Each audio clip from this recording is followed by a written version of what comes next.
Jay Crawford, Adam the Bull, Garrett Bush,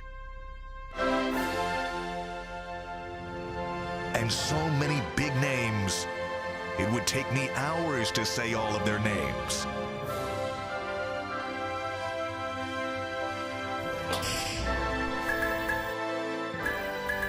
The ultimate Cleveland sports show.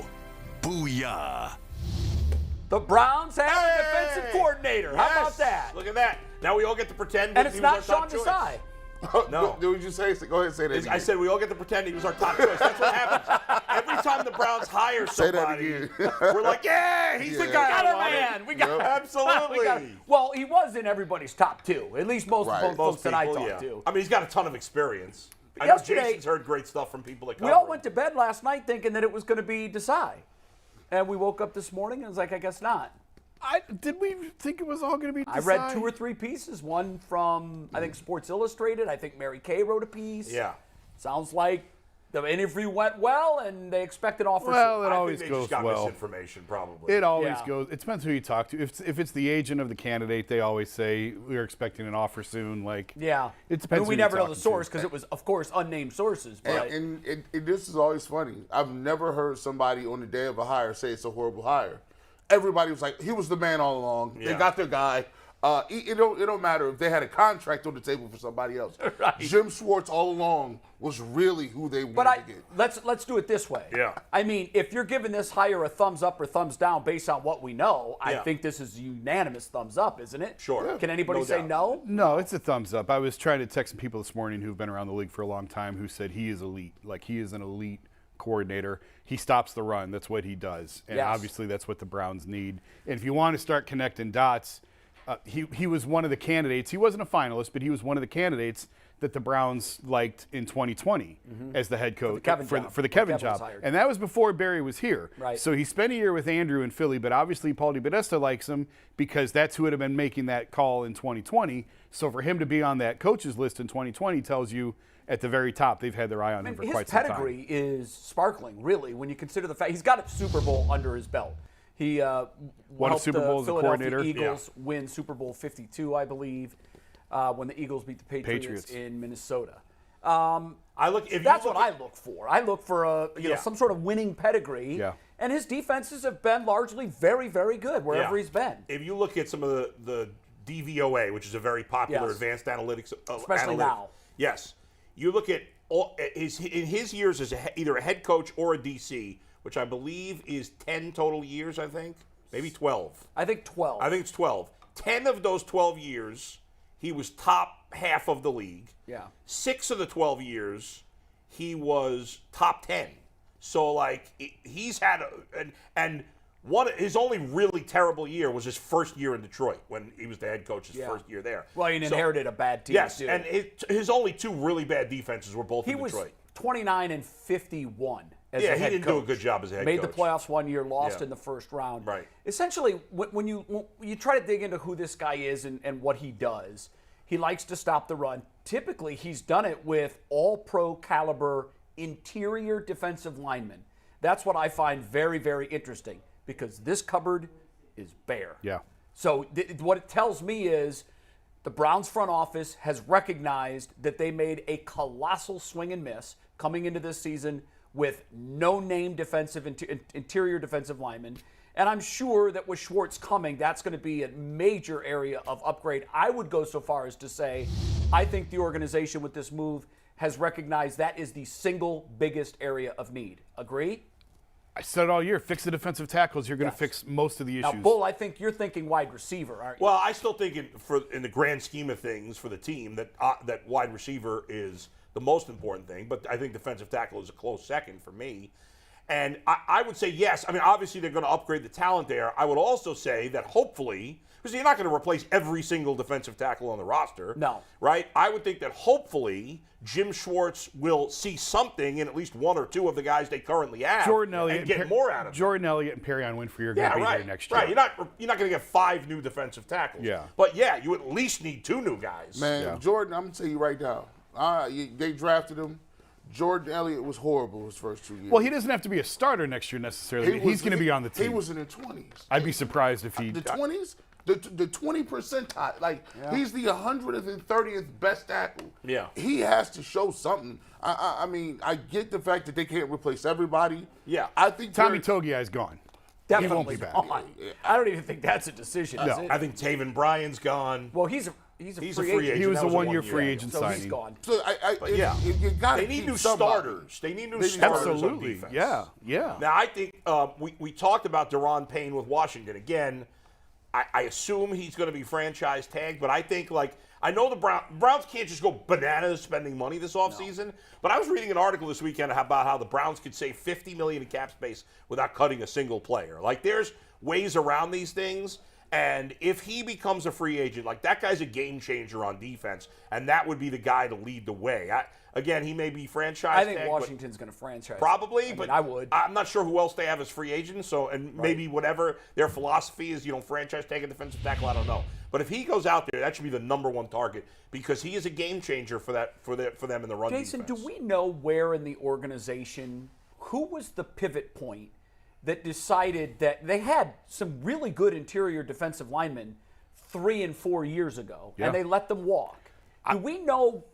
That's why when Jim Donovan made his rant about this organization needs to be more transparent, I saw a lot of fans push back on that. So, what difference does it make? We don't need to know. The reason I think this is important, who in the organization was driving the bus that we didn't need interior defensive linemen? I think that's important for us to know because it gives us something to hold on to as to who the hell is to blame for this. Is it Barry? Is it DePodesta? Who is it? The pivot point to me was when they signed Jadeveon Clowney and released Sheldon Richardson.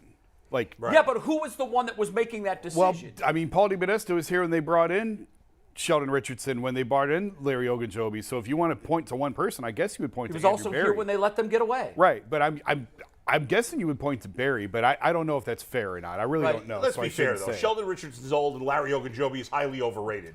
He's an average player. But he's better. I would take Ogunjobi better than what they got. Sure, but it's not like he's that good. Let's listen, not he get had carried away. What we have, he's a massive upgrade. Yes, he's the best player in the world compared to what we have. Ogunjobi had a pretty Anybody is. pretty good year or two here, and then he had a bad year, and then he was gone. Richardson was a serviceable veteran interior lineman, and as soon as they signed Clowney, they moved on from him because when they first signed Clowney, it's like, all right, well, who cares? It's a flyer. And then when they cut Richardson, I thought, well, Yeah, I man, didn't they like just that at the time. they lost a serviceable defensive tackle and here. a tough guy who was Right. respected in the locker room, had a voice, and was a leader. My problem. They don't have that right now. I just disagree that they didn't care about defensive tackle. My problem with the agree. Browns is they just don't know how to pick They haven't defensive picked the right tackles. guys. They've cared about it. They draft they spent defensive draft capital on it. They just got it wrong. They draft defensive tackles every year in the draft. They're just picking the wrong. They just haven't developed the right guys. So they pick bad, then they don't develop the guys.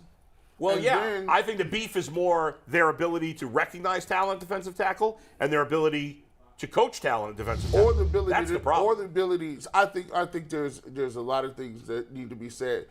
Nowadays, there's this premise. Well, we don't need that position. I remember 3-4 years ago that was the knock on receivers. Oh, you don't pay receivers that. You get a receiver second round. Now you see how great receivers are. We don't need D tackles. We have great ends. As a D lineman, I was like, it's the dumbest thing I've ever heard. Defensive ends don't stop the run solely. They are pass rushers. Yes, you can stop the run on the edge, but it's the middle of the field. It's your middle linebacker. It's your D tackles. It's the gut of your defense. It's the middle. That's the soul of your defense. I agree, G, but I'm just saying I don't think that the Browns don't care about the position. I just think they can't they've failed in evaluating the position. I believe that they need some urgency. They're going in this offseason. Yeah. They can't say either or. They better get defensive tackles or receivers. I think because, Bull, what you said, I think it's true. Yeah. Whatever they're doing in their evaluation process of defensive tackle is not working. It's not. So when you find that there's a particular position on the team that you have a horrible track record when it comes to identifying talent, what do?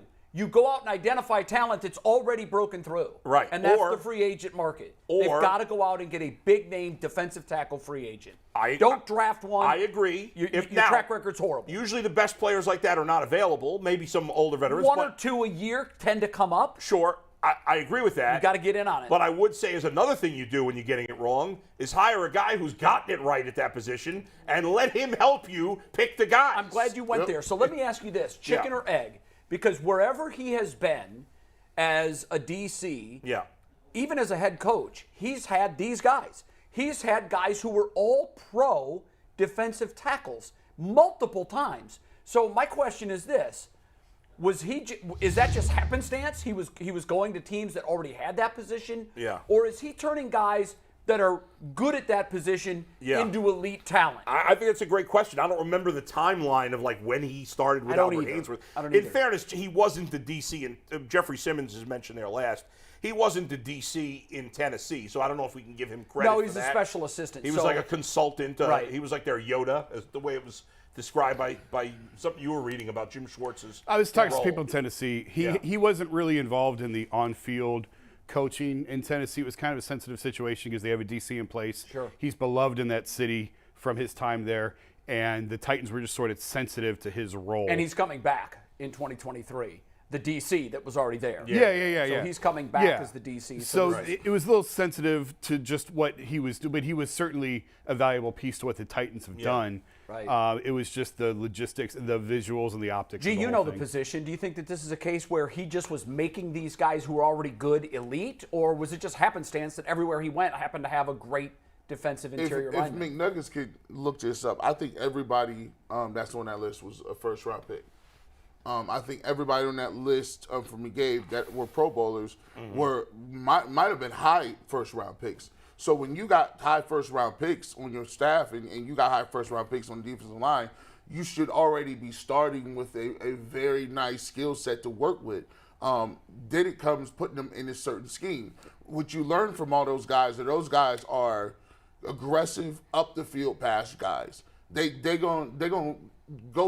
coach the pass on the way to the run. So basically, we'll stop the run on the way to pass. Sorry about that. But they're upfield. They're not worried about, you're in your gap and holding people up for other guys to make tackles.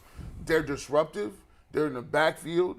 They got Albert Hainsworth, Sue, all those guys right there. Marcel Darius also not on that list, but he's another guy. Another guy that before he got coached hurt. in Buffalo, who has had success, obviously, without Schwartz. But again, it's just, and maybe this is another possibility, not chicken or egg. Maybe it's this. Maybe his scheme, maybe the way he builds his defense puts these players in a position to be really, really impactful. That's possible too. Yeah. McNuggets, what'd you say? Yeah, to answer your question, G, all 4 of those were top 19 picks, and someone Bull just mentioned, Daron Payne, was a 13th overall pick. So that's a little match made. Where was Marcel Darius? He was top 5. He was top 5. He was never an All-Pro. But real quick, we're talking All Browns today. This is the news of the day, and we talk All Browns. It's brought to us by our good friends at Tri-C. Because Browns Talk is brought to us by Cuyahoga Community College. Tri-C supports their students financially, professionally, and personally, opening up the doors of endless possibilities. Tri-C is where the future starts, and it starts right now. Classes begin today. You got till Friday to sign up for classes. So if you want to join the Tri-C educational family, you have till Friday. So, I mean, I guess we all agree that this is a good hire. Whether or not he was the first choice, I guess we can debate ad nauseum. We know that Brian Flores was also a guy that everybody had talked highly about. Everybody was anxious to see perhaps what he could do here. But moving forward with a guy like this, we had talked about perhaps the personality fit.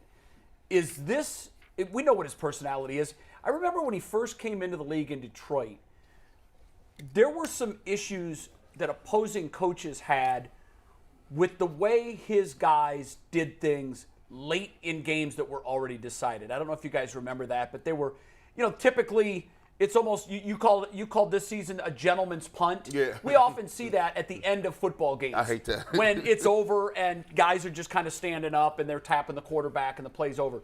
His guys didn't play that way, and there was a lot of pushback early on from opposing coaches saying, this guy didn't get the memo that we don't do that in the NFL. Personally, I kind of like that. Love it. I like that. Well, it's just not dirty. Love it wasn't. Yeah. Now there were there were also, that you bring it up, some claims that he coached his guys to be dirty. And Ndamukong Suh famously or infamously was known for as Nasty. the dirtiest player Nasty. in the NFL during those years. I don't mind it. So I think I don't mind the aggressiveness. I just don't want to see it cross an edge. I don't think you want to be known as backyard bullies that are crossing the line. Well, listen, but to be aggressive is something this team, quite frankly, hasn't had since Greg Williams. I mean, we talk about them all the time. The Pittsburgh Steelers, they've been nasty, dirty. They've been all the above, letter D. One thing that you got to Baltimore. If they don't call you, if you're not saying that you're a team that actually plays dirty, that means you might not be aggressive enough. The Cleveland Browns have been great spokespeople for the world. They give charity. They rub you on the back when they're down 50. There's a fine line. The Bengals were a dirty team there with Pac-Man Jones and Vontaze Burfict didn't win anything though. But they went to the playoffs. Yeah. Here's the thing. I hope the days of Myles Garrett fist bumping opposing quarterbacks during the game are over. Because I think Jim Schwartz would blow a fuse over that. Yeah, we don't want any of that. You got to overcoach some the things that you're deficient at. There's a malaise in Cleveland. There's a way we've been used to doing things. When you come in, you got to ratchet that pressure up. You got to tell Myles Garrett, listen, you're the leader of the defense. I don't want to see you fist bumping nobody. I don't want to see y'all hugging and passing jerseys out with 2 minutes left to go. Because you can give them that clicker and you could go down game after game after game after game. It's 2 minutes left in the game and they running the ball for 14, 15 yards on you, right? Those are the things you have to take personally. And sometimes when you heat it and you're mad and you want to be competitive, sometimes you got to cross the line a few times. That's the game in itself. But at the end of the day, you got to at least be pushing the envelope on saying this is what the Cleveland Browns, you're going to have 30, 60, 90 minutes of hell if you come up in here and be prepared for that. By the way, Ndamukong Suh was drafted in Jim Schwartz's second year in Detroit. And he was an all-pro, not a Pro Bowler, but an all-pro. Wasn't he the number 2 overall pick? Yes, in his rookie number season. 2. And so he was a no-brainer pick for the Lions at that point. Fletcher Cox had already been in Philadelphia, I want to say 4 years by the time Schwartz got there as DC. And he had his first all-pro season the year before Schwartz got there. So he was overall, some of his best years were Schwartz. Right. Same thing with Suh. Suh had his best years in Detroit. Before we're not going to see an aggressive blitz-style defense out of Jim Schwartz. That's not what he does. No. Timely blitzes, and I think I hate to call it playing it safe, but let's face it, when you're Miami and you're playing Buffalo over the weekend, and you're bringing the water boy on just about every down, there's a lot of risk that goes along with that. And we saw at times that they've got a quarterback in Josh Allen that will make you pay in those instances. So anybody expecting all of a sudden to see Cleveland as this blitzkrieg-style defense under Jim Schwartz, that's not likely to happen. No, but it doesn't mean you can't be aggressive in the secondary, which the Browns were not. I don't know what Jim Schwartz's philosophy in terms of how much he runs zone versus man in the secondary, but I think the biggest problem with the Browns defense was they always seemed so passive in the secondary. That even more than the blitzing. That was my problem. And I think we've heard from the players, and I think Tyvus has pointed this out multiple times.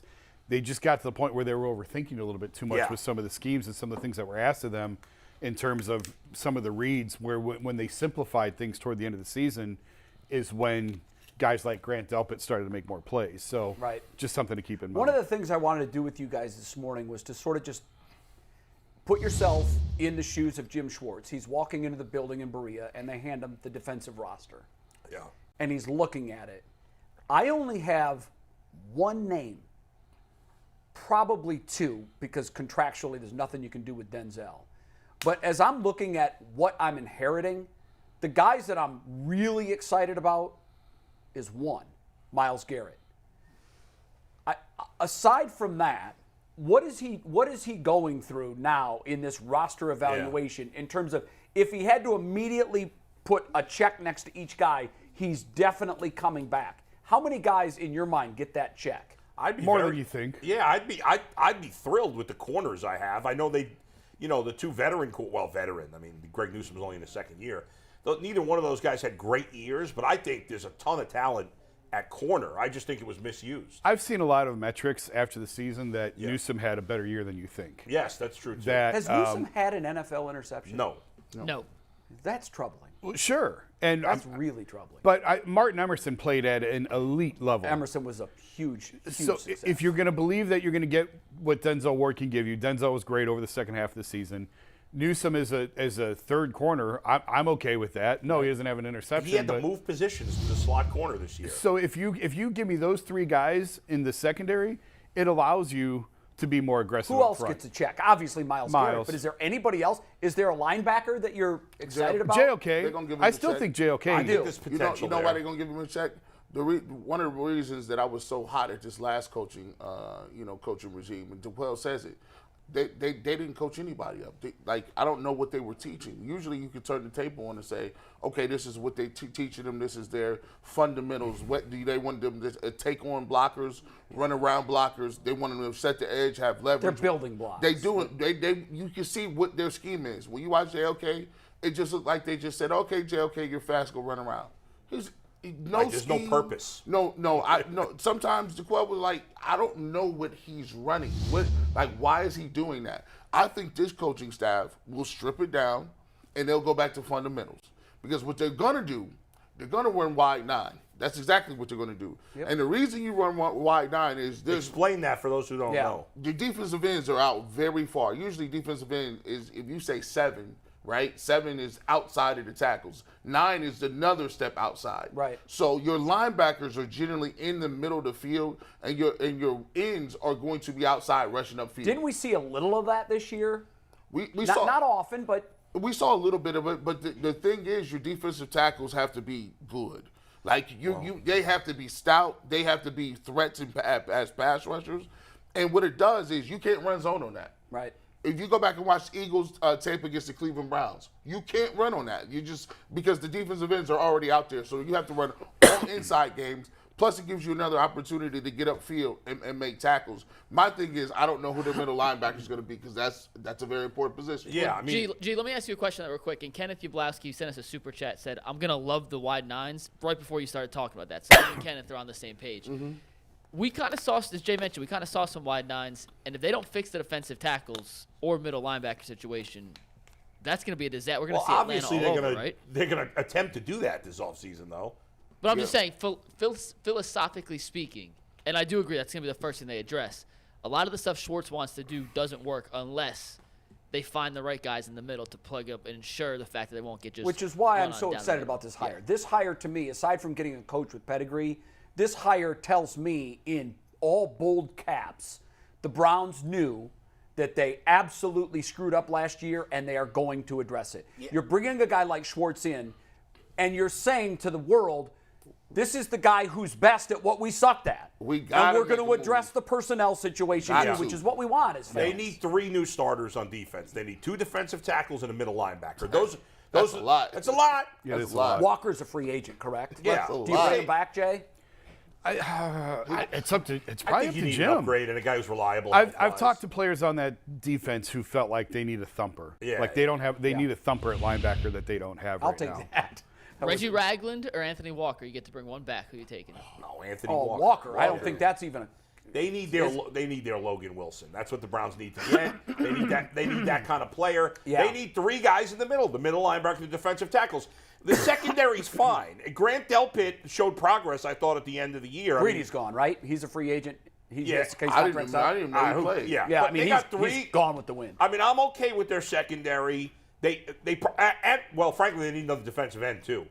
They do now. They really do. Yeah. But now some of this is good. You can't do it all in free agency. You got to hit in the draft, and hopefully Schwartz, I assume, will be part of the mix in terms of, hey, who should we draft there? Let's be real. You're not going to fix all this in one offseason. You can patch it enough to where you have massive improvement. Yeah. But you're not going to fix No, this you whole can't. Too thing many holes in one It's offseason. just too Unless many you holes. get lucky on a couple of those guys being small free agent signings that are good. Unless Alex Wright really takes a leap next year, which I think he can play. Like I think he's. Am I going to give him a check mark? Not necessarily a big red check mark. There is something there but with Alex Wright. Though. You see certain times, you see flashes like, and oh, I've seen flashes from Perrion Winfrey. If Right, he I can grow have up too. and mature and stay out of well, trouble. all of a sudden, if you sign, if you bring in between the draft and free agency, and you bring in 3 new starters between free agency and the draft, and a couple of the young guys come along, could be a totally different defense. Yes. Now, it could go the other way. You could bring in guys they could suck also. Who knows? But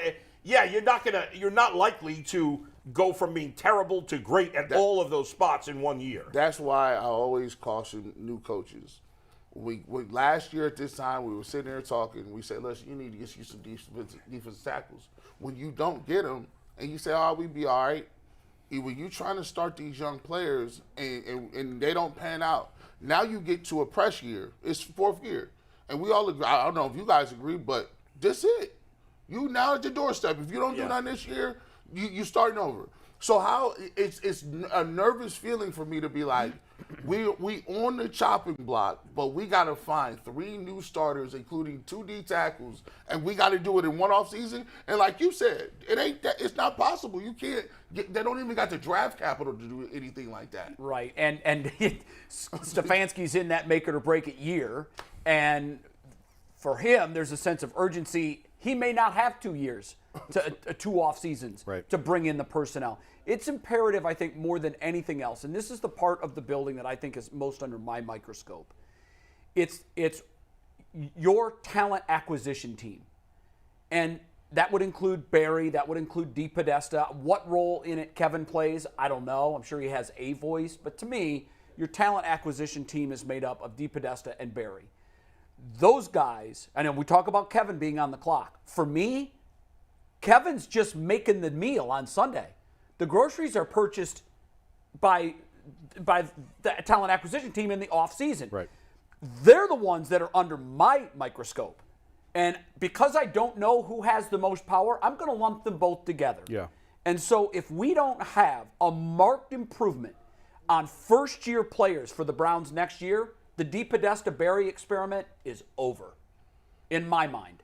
If it goes bad this year, I think everybody's getting fired and they're starting over. So I think that's, it all goes together. Now listen, you advocate for that, but when you hear it, doesn't it still get hit me. So This is why I've still been hit me. screaming, don't do it. That's why you hope that it gets turned around and we don't have to worry about any of that. Right. And then all these guys are here for Yeah, 10 so years as and much then- as we talk about, hey, Stefanski's under that gun, they're all under the gun. Barry and DePodesta, particularly DePodesta, because I just think that he has an inordinate amount of pull in this organization. I would just say, in terms of player acquisition overall over the last 3 years, I don't think they've been terrible, but they certainly haven't been great. I give them a C-. My colleague Zach Jackson's pointing this out often. The last Pro Bowler the Browns drafted was Nick Chubb. Okay, I have a problem with that. So I have a real problem. Was that 2018?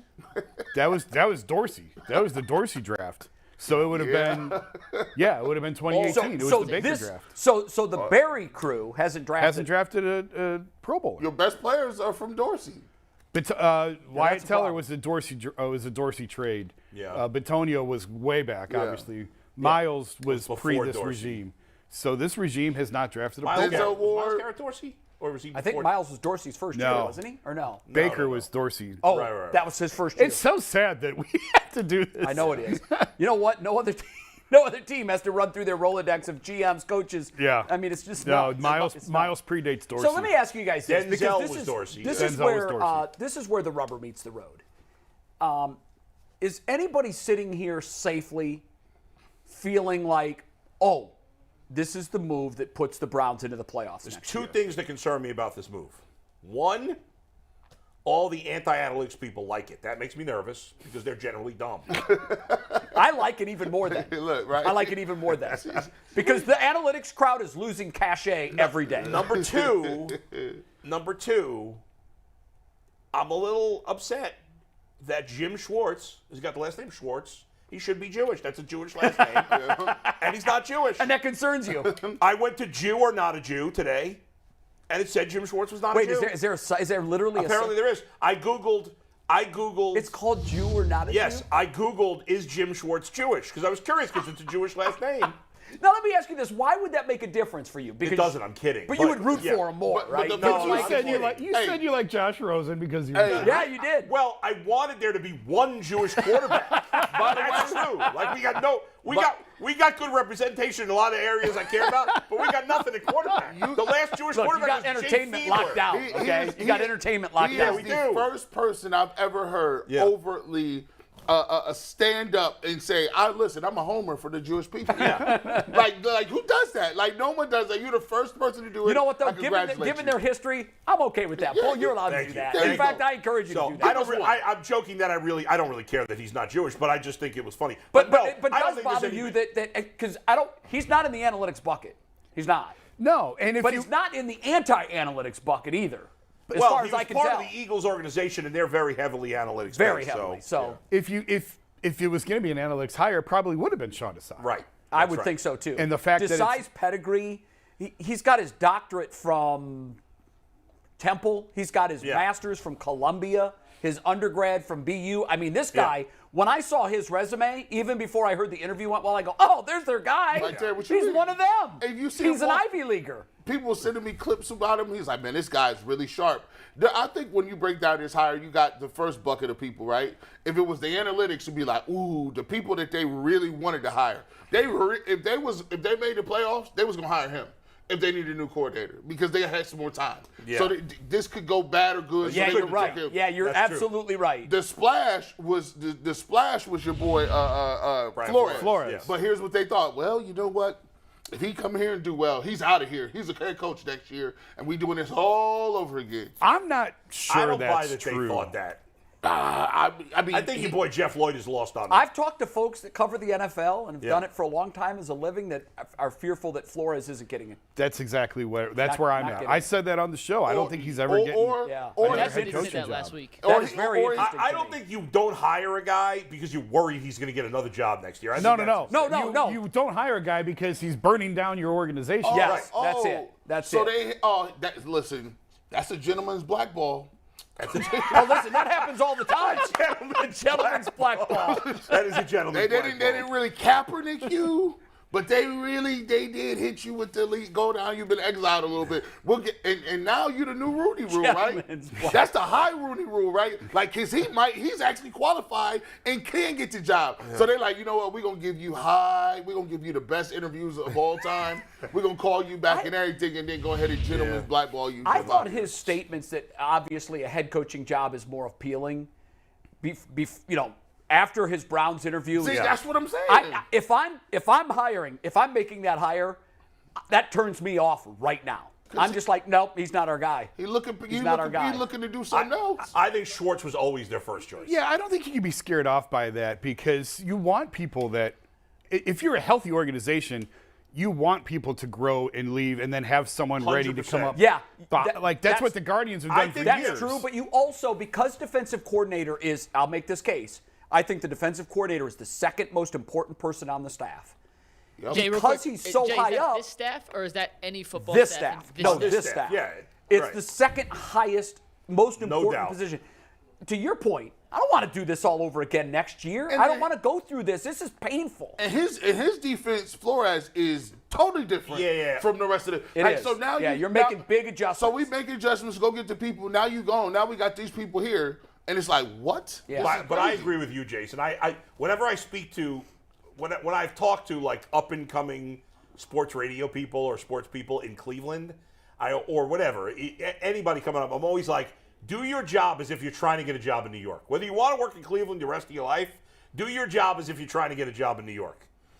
Don't just say, well, okay, I don't need to work that hard. I don't need to move up the ladder or whatever. And that's fine. That's understandable. Yeah. But again, when I think all things being equal, look, Jim Schwartz, I don't know that he'll get another chance at being a head coach. No, I don't. He's I doubt it. 56, probably Yeah. not. And so I think the hire of Schwartz is very safe because this is a guy that if they have instant success, I could see him being the defensive coordinator here for over 5 years. And he won't rock the boat. Where did he have his best success as the DC in Philly? What was the situation there? A younger head coach, right, Yeah. who was an offensive guy. Sure. Same thing. I mean, and I was I can't even remember whose article I was reading. I was reading so many articles this morning, but basically that this person was saying that like Stefanski and Schwartz are a good combo because Schwartz is going to basically be the head coach of the defense. Right. And he's not looking to take Kevin Stefanski's job. And that's why I this morning I feel I'm excited because it's a huge upgrade from where we were. Yeah. This guy has head coaching experience. He is a pedigreed defensive coordinator. I think even with the same personnel, our defense made an upgrade today. Absolutely. Yes. Absolutely. McNuggets. So on Friday, in case anyone missed the show, we had DeQuell Jackson on. And Yeah. DeQuell didn't play for Jim Schwartz specifically. Right. Schwartz, Mike. So I said Schwartz. You said Schwartz. I said Schwartz. Come on now. Jew to Jew. We can say Schwartz how we want, Bull. Come on. This is a brotherhood. You can't be throwing me under the bus. That was embarrassing. That was embarrassing. But we had DeQuell on, and DeQuell talked about the kind of coach he knows Schwartz. Bull, is that acceptable? Yeah, it's Schwartz acceptable. to be. Let's take a listen. This is DeQuell on Friday. I never played for Jim Schwartz, but I've spent some time He said around him. Schwartz. He's a no-nonsense guy. Okay, And good. if anybody can come in and light a fire up under anyone's tail, it's him. He's a no-nonsense guy. You either love him or you hate him. But he's gonna push guys. No matter if you're Myles Garrett or a guy off the street, he's gonna push you. He's gonna be the same way. So again, I go back to I heard Brad say this earlier. It's about personality. Who can motivate these guys? Who can you bring in to get this defense to play up to their potential and far exceed? Yeah, there you go. No doubt about it. DeQuell did pronounce it wrong, too. By the way, speaking of pronunciations, today is James Earl Jones' 92nd birthday.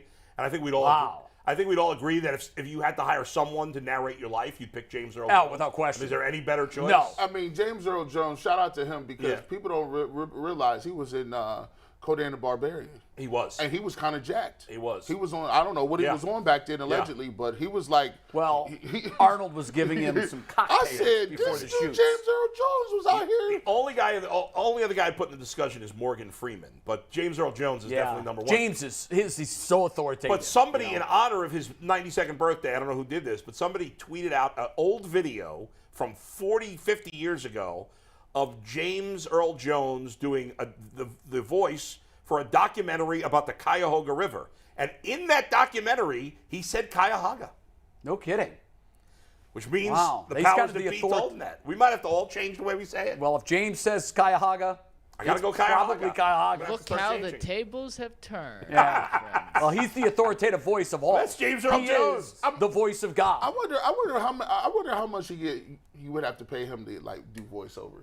It ain't cheap. Oh, my God. Is it I wonder if he still does it I at don't know. I mean, 92. yeah. I mean, is it like could you get him for like I don't know, Like an $200? Ultimate Cleveland Sports Show Yeah. open. No, he all he got to do is say 3 words. This is the Ultimate Cleveland Sports Show. Hey, That's all I want. Steve, where you at? Get that on. Can we Yeah, get let's him go. in?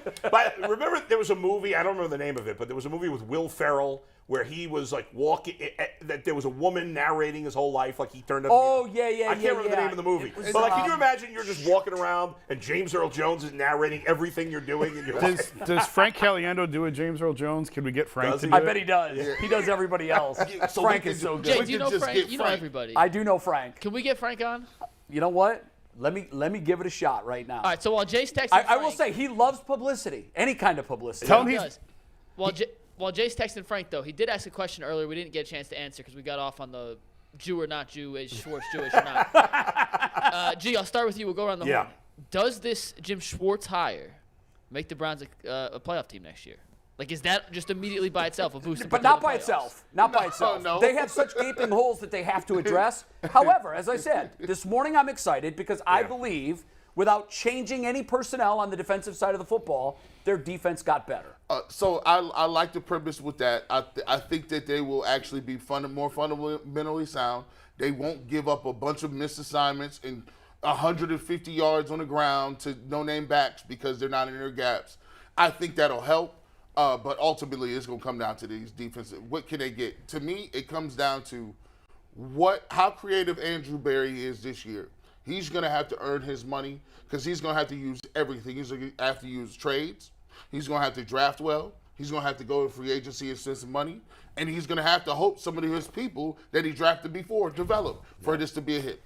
We talked during the season about how the Browns' run defense was historically bad. It hadn't been this bad.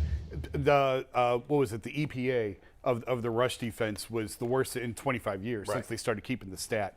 This hire tells me the Browns said we're going to fix the run. We're going to fix the run defense. We're going to figure out how to stop the run because that's what Jim Schwartz defenses do. Now, do you need the personnel to go along with that? Yeah, sure. We've been talking about it all morning. But this was the first step in saying this was the problem. This is what held us back all season long.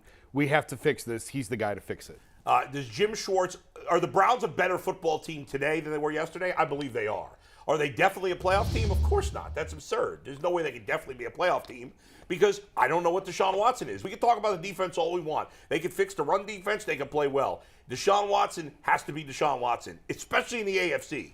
You can get away with mediocre quarterback play in the NFC. You can't get away with that in the AFC. Because all the good quarterbacks in the league right now are in the AFC. That's just the way it is. Yeah, but you say that. I watched a third-string quarterback from Miami damn near beat Buffalo. I hear you. Well, he might be good, too. I hear you. Listen. I also watched him struggle to score 6 points the week before. You know what?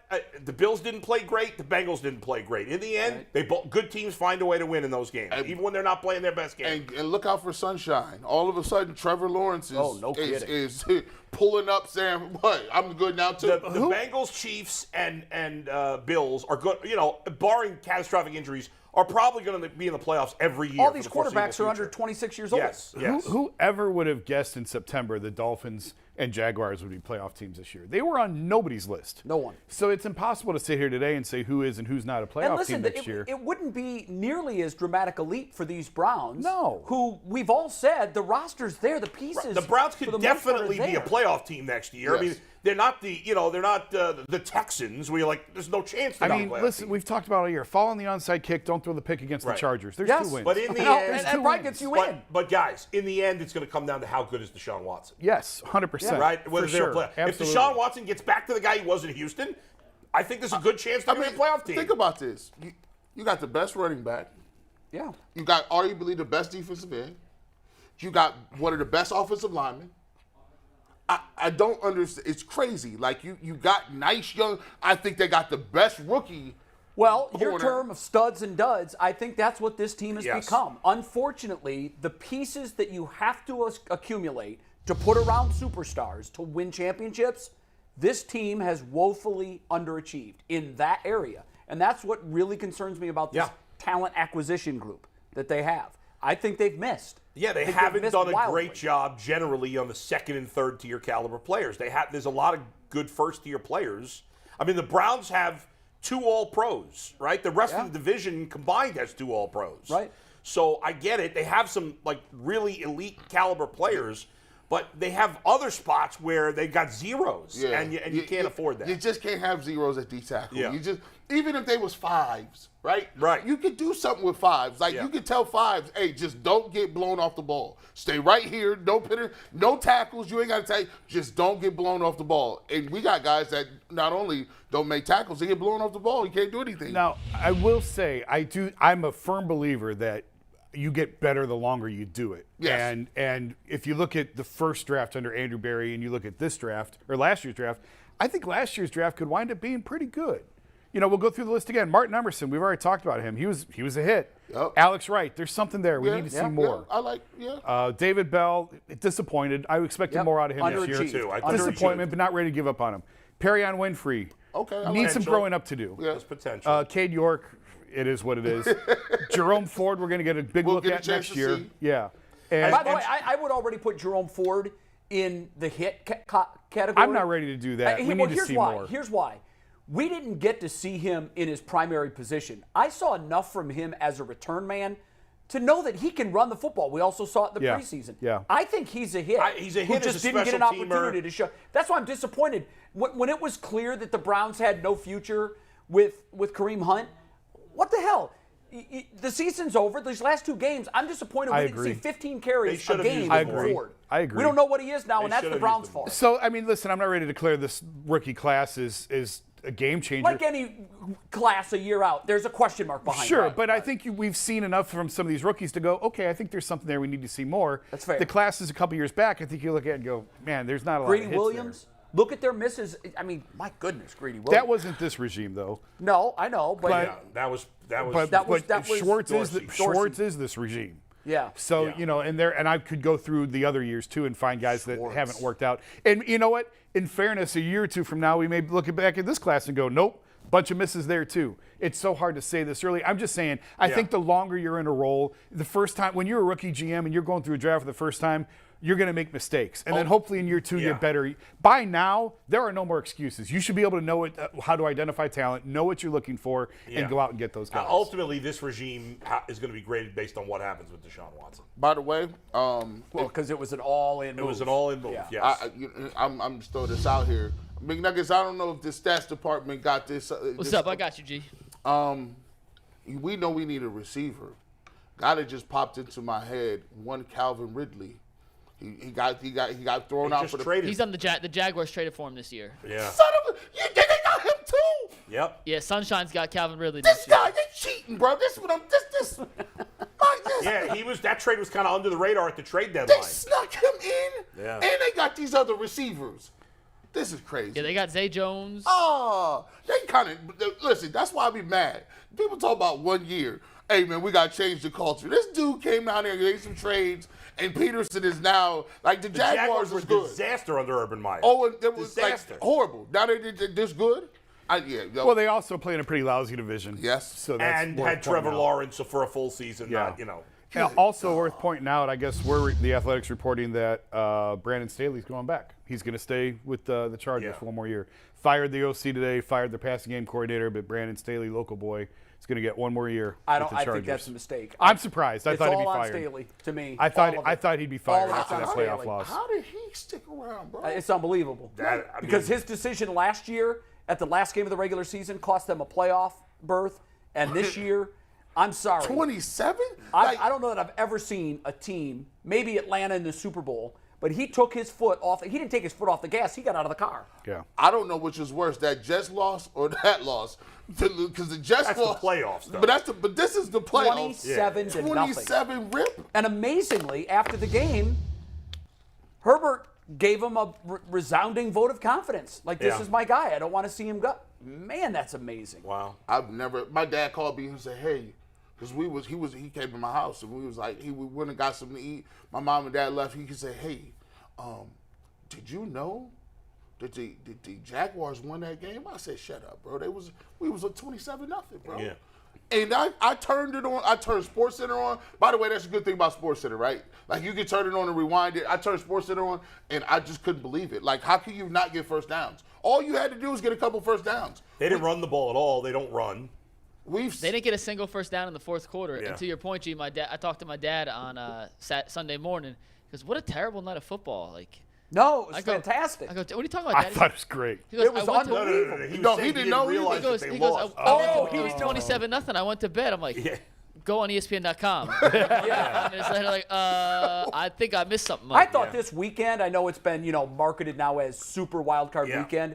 I think the way they do it with the 2 games Saturday, 3 Sunday, and the Monday night game. No, I hate the I Monday. agree. I love it. I know it puts them at a disadvantage for reloading for the next round, but it gives fans another big playoff game on Monday night. I like it. Otherwise, you know what you're watching last night? Nothing. Hey, by the way, kudos to Dak Prescott. We've killed him a lot over the years. He played his ass off last night. He was awesome. He last was fat. night. I mean, he missed his first 3 passes. I don't think he missed after that. He missed like 1 or 2. Yeah, and I think 11 in a row after that. He broke Troy Aikman's record for the most consecutive completions by a Cowboy out of player. there. They killed him. That was so weird with their kicker. He's been great all year. Unreal. He's been great Hang all on, year. before you move on, there should not be a Monday night game.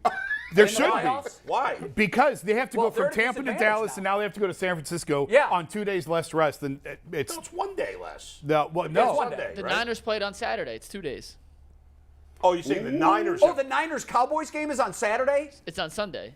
Okay, it's on Sunday, yeah. So they have 2 days less Oh, rest. yeah, I see what than you're what saying. San Now, Francisco it would be has. very unfair to make them play next Saturday after playing on a Monday. No, but they still have to travel across the country. No, I so get that. I think it's. I mean, I know everything's driven by TV. But- I get it, but I think it's a terrible. Putting Dallas on a Monday night in the playoffs made the league in the tens of millions of dollars. It was a terrible game. Because it was a massive number. Yeah. What they've done is they're just spreading this playoff love out over 3 days. Yeah. The football that we got Saturday and Sunday, I know that they started and ended with blowouts, but the 4 games in the middle were all one-score games. Yeah. Keep that up there. All decided by one play, literally by one play. I just morphed back.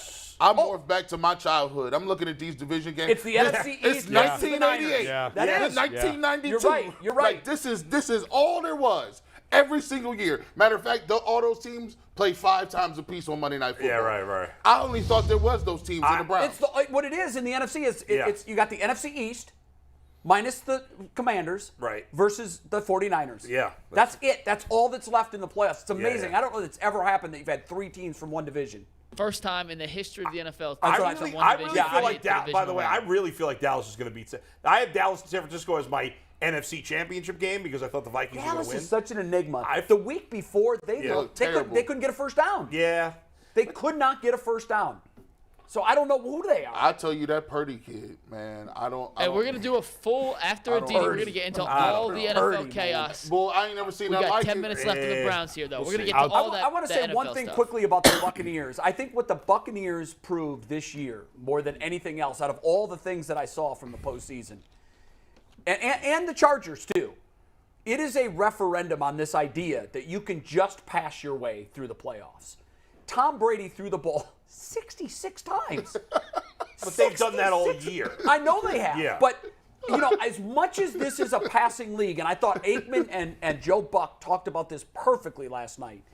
Yes, it's a passing league, but you run in the NFL to establish the pass. And if you come to the party and you just tell everybody, I'm here to throw, you're going home. You are going home. The Chargers and the Buccaneers the Chargers should have never examples. lost. I don't think they lost for that reason. Hey, man. I do. I mean, you've got to be more balanced. I agree. If you can run the ball and Are the Chiefs balanced?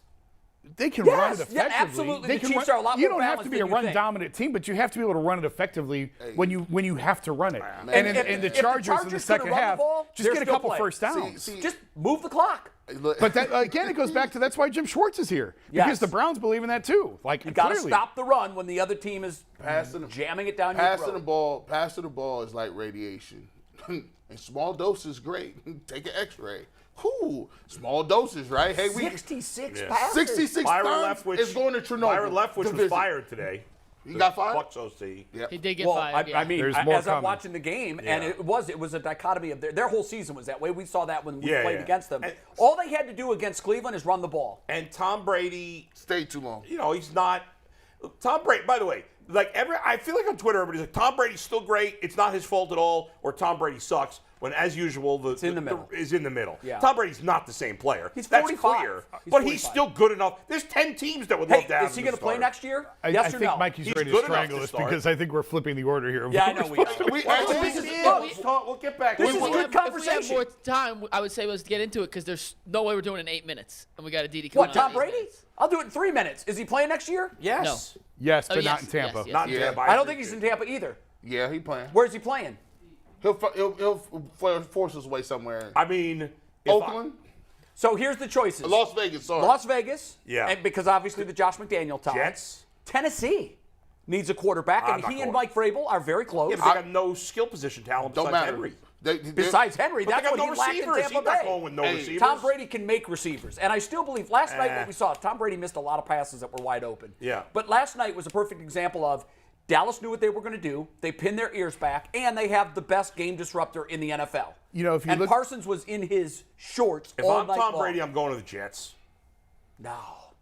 They're No. a better team than I don't think he wants to go back to that division. he's wherever he goes, they have to be ready to win right now. And I don't think the Raiders are ready to win the right Jets now. are the best team that needs a The quarterback. Jets have very good receivers. Yeah, they have great receivers. They got a great running back in Brees Hall, assuming he's healthy next year. Does he They've want got a real good defense. I don't think he wants to play in cold I weather. was just going to say that. Yeah, Does he he want to might play in not. cold again? Tom Brady to me now, we had Joe Varden on last week, and Joe said something. I kept thinking about what Joe said watching Tom last night. LeBron can still give you LeBron numbers, but he's not going to elevate everyone else Yeah, around that's Tom him. Brady Yeah. now. And that's kind of where Tom That's is where now. Tom is, yeah. He Yeah. can give you production, Yeah. but he can't turn schmucks into I would elite have players liked anymore. to see. We talked about this at the beginning of the year when we were talking about the Browns. What are they going to do with Kareem Hunt? And I had said, if I'm the Bucks, I'm trading for Kareem Hunt right now. I need Kareem Hunt. He brings to my team what we need. Yeah. And they have an abundance of receivers. They could have afforded to give up something at receiver. Well, I just this whole season was kind of an experiment. Like, let's see what can happen if you just go out there and sling it 50 times a game. And we saw what happened. And last night we saw it in plain They living just weren't color. a very good team. I would love to have seen what Yeah. Tampa Bay could have done with an offensive coordinator that realized the importance of the run and a front office that realized that Kareem Hunt might be the missing piece there. I don't think Kareem. I don't think Kareem is the Kareem you guys think. Nah, he is. I agree. I think well, you're right. it's because we haven't seen Nobody, it. nobody he's- offered I don't- anything for him at the We're trade going to find deadline. out next year when he Yeah, goes yeah, back to Kansas City. What I'm don't think interested he's in, going back what to I'm Kansas interested City. in is We're gonna find out. I need Yeah. to see if we could poach some of these receivers in Tampa Bay. They don't got no quarterback. You might as well rebuild. You've been putting a a good band-aid point. on it. That's a You good got point. Mike Evans. You got Godwin. Chris Godwin would be a great fit Godwin's for a this. great receiver. I love him.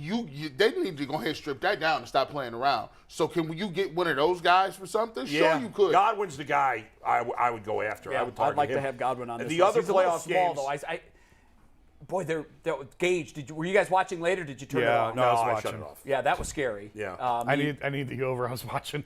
By the way, I'll give. That's why the NFL has embraced gambling. We were out right watching. there for what We you were just out said. watching the Mikey and Anthony and I went out. We watched the end of the Dolphins-Bills game at Game On in Lakewood. We Did had a you great watch the time. Bengals game then? Out? No, I Oh, I don't was watch going to say that. that is totally No, not you. and then we watched the Giants-Vikings game. The Giants were excellent. They played great. We're going to talk about that. Don't worry. Danny then, Dimes, man. And then I was sweating out. The Bengals did not play well, obviously, and that was game. But that fumble touchdown was unbelievable. Did you agree or disagree with the notion from these, Twitter referees that there was a block in the back on that return? Yeah, there was. I thought so live. Watch Yeah, it live. I did too. I was shoved him. shocked. They never talked about it. I'm like, what?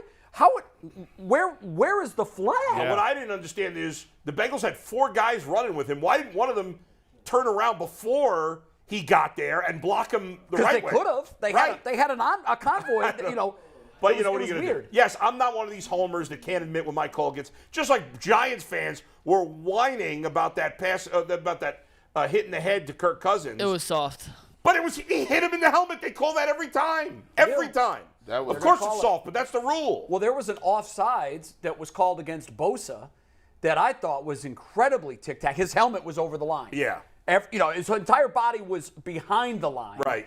But you could see that they put the red line over the line of Yeah, yeah. scrimmage where just the tip of his helmet was in that zone, and they called a penalty. Now, it ended up being a huge sack, which damn near took them out of field goal range. On the next play, they scored a touchdown. Yeah. And if you look at that football game Right. and how close it was, Right. I thought the officiating this weekend was bad.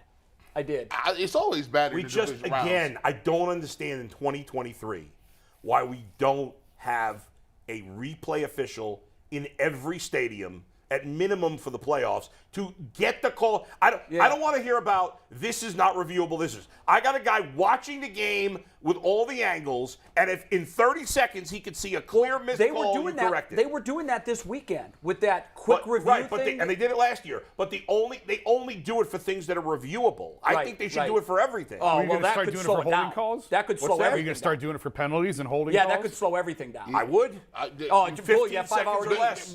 People will go crazy because that's the premise of it. There's certain things that's a judgment. Like there's certain things that, and that's if you've been It's calling. got to be obvious. But I know, but 15 Bull, the seconds, I problem see with it. that But is if when you're late in a game and a team's Yeah. in a hurry up and you're going, there's a rhythm that you develop. Right. If every play is, hold on, we got to look. And No, then you take that away. as in a the player- rhythm of the game. You can, if you don't get it in time, if you don't make the change in time, if it's not as obvious, a keep player, moving. Wow. every defensive lineman can respect this. Yeah. As a player, if they call it in one way, okay, well let me adjust my game because they call it this way. But if you got somebody else up top making calls, you're like, hold on. So in the first quarter, Yeah, right. obviously this is the speed Yeah. of the game, how we calling it. But now all of a sudden some other dude is pulling. But in the end, we got, listen, the officials make some mistakes. We got all these high-def TVs. We see everything. They make mistakes. What are you going to do? It's a hard job. I've Mike, got good news, guys. What's that? The minimum fee for a James Earl Jones voiceover is $2 million. Oh, so Well, you got that. We chip in? Easy money. we're in the ballpark. You know what you do? If we You mortgage do those your super car or chats. Jason's car, we're You do in. those super chats. We get 2 million people to give Yeah. us $1. We got James Earl Jones. That's the start. This is the ultimate Cleveland sports show. That's all we need. The God, start. $2 million I'm bucks for telling you, that. we'll take the Frank Caliendo knockoff. So here's what I Really? sent to Frank. And we'll see if we get a response. My man, do you do a James Earl Jones? It's his 92nd birthday, and here on the Ultimate Cleveland Sports Show, we asked who is the second best voice ever. I say you because you probably do a great James. Am I right? We'll see. We'll see. $2 million? Adidas going to hop on in a sec, but we did our first good bet, bad bet in a while, picking the spreads of the 6 Super Wildcard game weekends. Mike originally, by the way, wanted to do without Just spreads. want to do winners. Yeah. Well, listen, one of you guys in this set should really be wishing that I asked you to pick winners because one of y'all did absolutely terrible. I think I did horrible. Yeah, Jay, you did terrible. Yeah. You did absolutely terrible. But someone else on the set did very, very good, and hopefully made some money. I don't think we should ever pick games just winners outright. Yeah, that's lame. That's We're going to do spreads, and let's see the standings after the first round of wild card games. Jay? Yeah, I You took it went on the 1 chin. and 5. Now, what I 5-1, did was Jason. I went for upsets, and they didn't happen. Last year, there's always upsets. This year, we didn't see it. Really. I thought the Giants and Vikings was an upset. That was a slight upset. That was a slight What on was the road, the spread? Vikings were favored by 3. What was the final? What was the? Giants won by 7. Yeah, that's a big upset. People killing. Yeah, that's the only. That's People the only. killing Kirk Cousins for that game is unfair. They lost because of their Kirk defense. played really well. I just want to point out the 5-1. Call me now, 1-800 quick bets. I got 2 locks. I got a guarantee for you. Your only loss was the Bengals, right? No, the Bills. 5-1. Wait. I took the Ravens. Oh, you did. Yeah, I He took did. the Ravens. Yeah. I quadruple checked everyone's picks this morning. Those are the correct I standings. got the Dolphins, but Yeah, I'm glad you quadruple checked. You almost always miss one of them. I joked with you guys. I had the Bills so heavy, my kids were going community college. The Dolphins won that game. Hey, by the way, I still had. Listen, by the way, I need to see who's taking L's in this chat. I know somebody took an L in the chat. I still had $200 free money, and the Bills was minus what? Bills was 13. minus 13. yeah. I turned that game on. This is why you don't gamble. Gambling problems come 1-800-QUIT. These guys was down in the first. I said, what the heck is this? Yeah, don't gamble all your money Long away. term against the spread, what you'll see. I mean, when I say long term, I mean you pick every game of the year for a season. Long term against the spread, if you're 55%, that is a runaway train of success. That's great. Yeah. It absolutely. doesn't happen. In the long run, it all comes out in the wash Yeah, to I mean, their especially favor. if you're not, doing any. You just kind of picking games. Right. Yes. Off the It's- top Which of your head. when I did those, like I didn't leave my phone. Yeah. I got the spreads, I copied them, and boom, first cut. That's it. Jay did boom. answer very, very quickly. And He did answer. now, if I was betting money, I probably Yeah, it's would a have spent different much more story. time Yeah, on it. sure. But it is so hard to beat Vegas. It is so Of course. hard. I'll be interested to find out how. Now you got to beat Ohio, not Vegas. I'm interested to find out what the numbers are from people gambling in Ohio. I Well, heard no, it was no, it's a huge. record. That's actually my final take. If we do, How many people are Someone not? told We'll me do final yesterday takes in the today, Jason. I'll newsroom make sure you that get that in. someone told me yesterday in the newsroom that it's a record. Yeah. That Ohio's first week of betting. Jimmy Christmas. I've got a lot of data on that. I got Yeah. a lot of data on that. We'll get to that Now, in final it takes. could be tricky by the calendar, by the number of games that were played. Now, obviously, always January 1st is a huge day. Sure. Yeah. But if it's all apples to apples and they all started on January 1st, then I don't know that that's the case. Man. If a state legalized betting on September 1st, which is the start of football season, you'd expect a big number. If they did it June 1st, you'd be like, well, what the hell? Nobody's going to bet baseball right, big. yeah. But January 1st is probably the best possible time you could start gambling. Right. That's true. No, September 1st is the best possible time because then you get the entire NFL season. That's true. No, you do, but I'm talking the about first for 1 week. week. Oh, for yeah, 1 yeah, week, yeah. that January 1 to you got the bowl January 8. games, you got the oh playoff my God, games, playoff yeah. games, Yeah. end of season regular Yeah. season games. And you know what? Ohio, we always used to get these research from ESPN that would show state by state.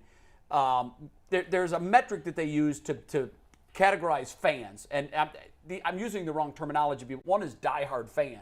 Whatever the highest one is, Ohio was always in the top 3 or 4.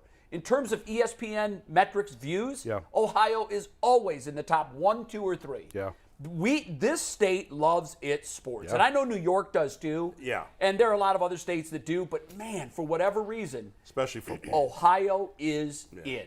I just have to say real quick on the I don't gamble. Like this weekend I was messing around a little bit, first time ever. These parlays, man. I had like a Justin. go nuts with the I had a parlays. Justin Jefferson, Well, that's how you Jamar get big Chase. hits. Justin Jefferson, Jamar Chase, 60 yards. I'm like, well, that's easy. Justin Jefferson I had lost that one too. 47 yards. He had 31 after the first quarter, it and it go- was 47. And then Yeah. your guy. Joe Mixon. No, Jamar Chase, Oh. 9 catches, 85 yards, and a touchdown. I'm like, oh, that's easy. I'll take that. He had 9 catches, 84 4 yards and a touchdown. bad I beat. missed it by 1 yard. I know I'm like, about- that's it. I'm done. Yeah, I'm done.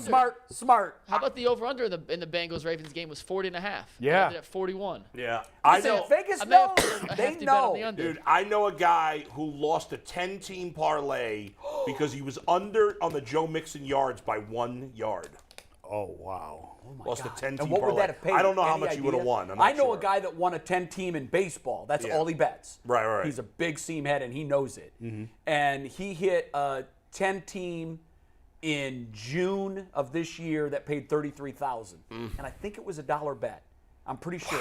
That's what he does. Yeah. He bets very small amounts Right. and just mountains them together. Goes and for he the big and he swings. only does it when he has these matchups that are like, oh, that's stealing. I love that one. That's the way to bet. Yeah. If you're betting because football's out, I got to place a bet, Yeah. you're going to lose. Yeah. Did you- If you're betting 4 or 5 times a year on these incredible hundreds, like I don't bet, but one of the games I would have bet for sure, and I said it here on the show, give me Georgia, give me the over, and TCU isn't going over their over. Somebody That was bet- a lock, and I wish I would have taken my $200 free dollars and bet that. Right. I believe when the Chargers were up, last thing before memberships, Mike. I believe I'm when the calling BS on this, by the way. What's that? I'm calling BS on this Chargers bet. Oh, you think this is BS? I think it's fake.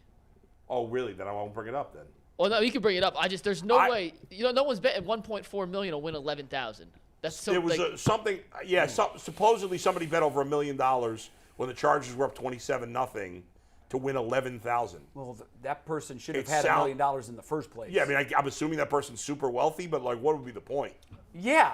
Why would you risk 1.4? You could put that in a very modest government bond account, yield account, and that's going to make you I don't know, it could- if you- $50,000 a year. Thinking about it that's what I'm rationally, calling it does BS. sound made up. that's what I'm calling BS. But Bull, That's nuts. Yes. you got something you need to talk about. Yeah, my hair. You want to talk about my hair? Well, you have a great haircut, and we can talk more about it Why on did you talk overtime about my today. hair? Let's talk about memberships, We gotta do it. guys. Yeah, absolutely. Yes, the starters tier there for $1.99. That's perfectly acceptable. But we will really encourage you to get on the coaches tier for just $4.99 per month, which totals less than $60 a year. You'll get all the things in the starters tier, the overtime videos, the member shout-outs, the discount codes, all the emojis and all these other things. But the overtime, we've been doing, I don't know, between 8 and 12, 13 minutes per show. Whenever we are on in studio, we do an overtime. There's been a couple of times we haven't, but for the most part, 99% of the time there's overtime. It's content. It'll be many hours of content over a year that nobody else has access to unless you are a member, G. Hey, listen, I'll tell you what. I need some new emojis too. I got the allegedly. I got the G Bush. Allegedly is classic. Allegedly is classic. It is. We might need to go in and shoot me some more, little sticky note tabs or whatever. And by the way, if you don't have a part of the membership, guess what you can do? I'll be looking at these likes. I think we got like 2,000 some people in here, right? 2,000 right now do. watching live. I think that might we be a got record. huge audience today, Might be right? a record, right? Today? Yeah. Yeah, we've never had this many people on at once. Hey, shout out to you guys. Record audience. This is a record audience. So let's do a record thing. Hey, hit that like button for us. Let's see if we can get a record amount of likes. Likes help us to get our content shown out on the internet, bring in new people to watch it and support the show. So we got memberships, but we also have the free way. Is it like and subscribe? Yeah, hitting like button's free. Free, that's absolutely free. Completely free. Yeah. The like button's free. I got a poll result to read and then an announcement to make. We put in the YouTube chat because we love our YouTube viewers. How do you guys feel about the Jim Schwartz hire? We had over 1.3 thousand votes. 48% said love it. 45% said not sure yet. 5% said hate it. What percent said like it? Love it? 48 love, 45 hate, 5. No, not 45. No, 45 were like they're Or not 45, sure yet. I don't know. Sorry, 5%. I think hate. that 45 is probably they're just going to, That's fair. Yeah, That's it fair. feels Is that- about right. It's like a presidential approval rating, right? I don't know why you would hate right it. there in the middle. Right there at 40, 48, Don't know is 49. perfectly fair on day one of Yeah, a of a absolutely. hire. Yeah. And on a fi- record-breaking show, there's no one better to bring in the middle of a record-breaking audience than our record-breaking sideline reporter, UCSS favorite, bearer of all cold weather, Aditi Kinkabwala. What's up, Aditi? Aditi, I have a hard-hitting question for What you. an intro Oh, Okay. you for a caught a cold. record-breaking show, Aditi. Oh, boy. You caught a cold, And I'm didn't you? coughing. I'm coughing on a record-breaking show. You could But have you were told on me the that- radio. Aditi, you were on the radio this weekend, so you didn't have to, like, dress up. You could have worn all kinds of winter coats and all kinds, and you still got sick, huh? I did. Yeah. I mean, I have a hard-hitting but question for standing you. outside from 9 a.m. It was the longest game on the planet.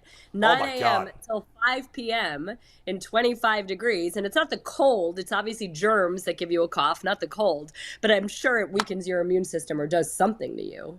And then I had a long, long drive home. Drive home. Do you know how long it takes to get out of that parking lot? I have a question for you. This do. is along the lines of investigative journalism. Maybe you can help Okay. me out here. I saw a lot of video clips over the weekend of Mike McDaniel, the Dolphins coach, perhaps sneaking a hit of a vape pen.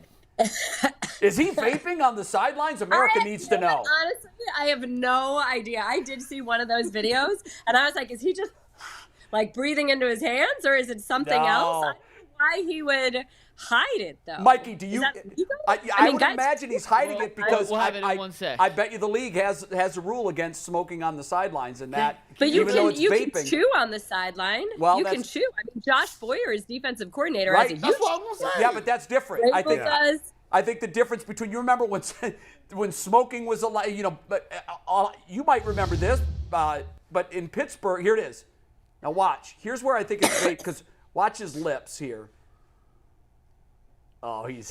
I mean, Mike McDaniel. He wouldn't be blowing into his hands with gloves on. Mike McDaniel does look like a 20-year-old kid who's, getting Yes. stoned in his mom's basement. I mean, that's Hey, basically what he looks like. By the way, if He's hitting the pen. He was on the plane with Josh Gordon when he was with the Browns, and Gordon got suspended for everything on the plane that was going on when they were going to Vegas. really? Mike McDaniel was on that flight.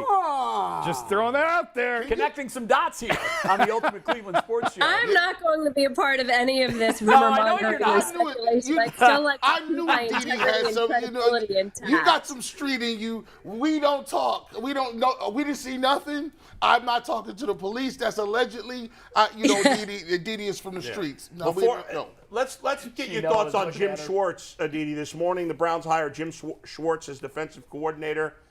I don't know how well you know him. He's been around the league forever. What do you think of the hire? What are you He hearing? demands a ton out of his defensive line. I think immediately Love that to hear improves that. his Love it. look. He's not a warm fuzzy. I'm a big personal fan of Joe Woods. I like him a lot as a human. He's always smiling. And I'll even tell you this, even when I texted him when he was let go, he's got a positive, sunny attitude. And you appreciate that in a person. But it's not just me that said this. John Johnson said this when the season ended. This Browns defense may need a completely different personality, and that's who Jim Schwartz is. And maybe that's what you need. I think DeQuell said it to all of you last week, that you need somebody who's going to light a fire up your you-know-what. And this isn't a guy that's just going to smile and make you feel warm fuzzy.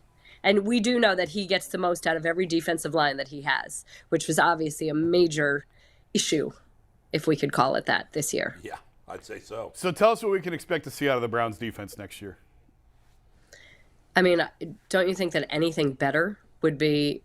I mean, I do. I think that there will be more of an investment, too, in the defensive front, quite frankly. I think that there was a lot of hope that some of these young guys would sort of like patch it together, and their fire and their energy and their verve would give them the physicality that they needed. I don't know that that really played out the way you'd want. So you'd love to go see Andrew Berry do something, maybe shore up that area somewhat better. But I think you're definitely going to see a stouter, tougher front. I think that you're going to see a much better run defense. I think you'll see a better disciplined defense in general. So I made the point last week, this could be appealing to a DC because kind of what you just said, you have to overhaul the front seven of this defense. So if Jim is going to be sort of the head coach of the defense, how much input do you think he'll have? How do you build a defense when you have to, so many changes are coming? And how big of a voice will he have in who they bring in? Wait, do you really think it's an overhaul? Like, are you Of the not? front Because a lot seven. of guys were hurt. Well, Yeah. when you look at the linebackers, there were a lot of injuries in the linebacking core. Do you feel like that's a group that you really want? Well, completely Anthony changed? Walker's a free agent. I mean, JOK's back. Anthony Walker's a free Right. agent, though. I think JOK is the only linebacker that you can circle and say for certain he's going to be back. Right? Am I missing anyone? Certainly you need 2 D tackles. You need a defensive end. You probably need a linebacker. That, to me, is That's an pretty much an overhaul of the overhaul. front seven. Yeah.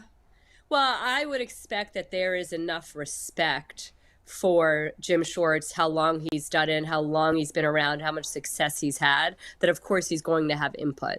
At the end of the day, we say that coaches have to coach the players that they've given. You get the most out of who you have. But in an opportunity like this, when you can actually sort of make up who your mix is, why would they not take that input? And I will say this about Andrew Berry. He's not a guy that doesn't want to be collaborative, doesn't want to hear good thoughts. Didi, Jason said that when he said that, and he talked about it being, this year they're not going to be able to get all those positions at once. It's going to have to probably be something that they do in a couple years or 3 years. With that being said, given where we are with Kevin Stefanski, I'm sitting here thinking, is that a foregone conclusion that if they don't make the playoffs next year, that this regime won't be gone? Do you think that this hire means that there's a little more possible leeway in terms of win-losses and making the playoffs before they're on the hot seat? Leeway meaning that you think this buys him more time? Yeah. No, I think in some ways it almost ups the pressure. Okay, we're getting a seasoned veteran defensive coordinator, a guy who's had demonstrated success in the league. The excuses, aren't you the one that said this the other day, that the time for excuses is done? Oh, yeah. I mean, how long can we sit here and keep saying, okay, well, look, this was a mitigating circumstance, or this was an unusual circumstance, or this or that? Like, at some point, you do have to, there are certain organizations that believe in loyalty, which can be their best trait and their worst trait at the same time. I don't know that that's the Browns. And we did see sort of a quick trigger early on. Then one could argue that they stuck with a coach for far too long, especially after 1-31. They extended him. I don't think that after spending this much money on this quarterback, on constructing a roster that looks like this with this much talent, that it's just, this staff gets another 5 years to try to make.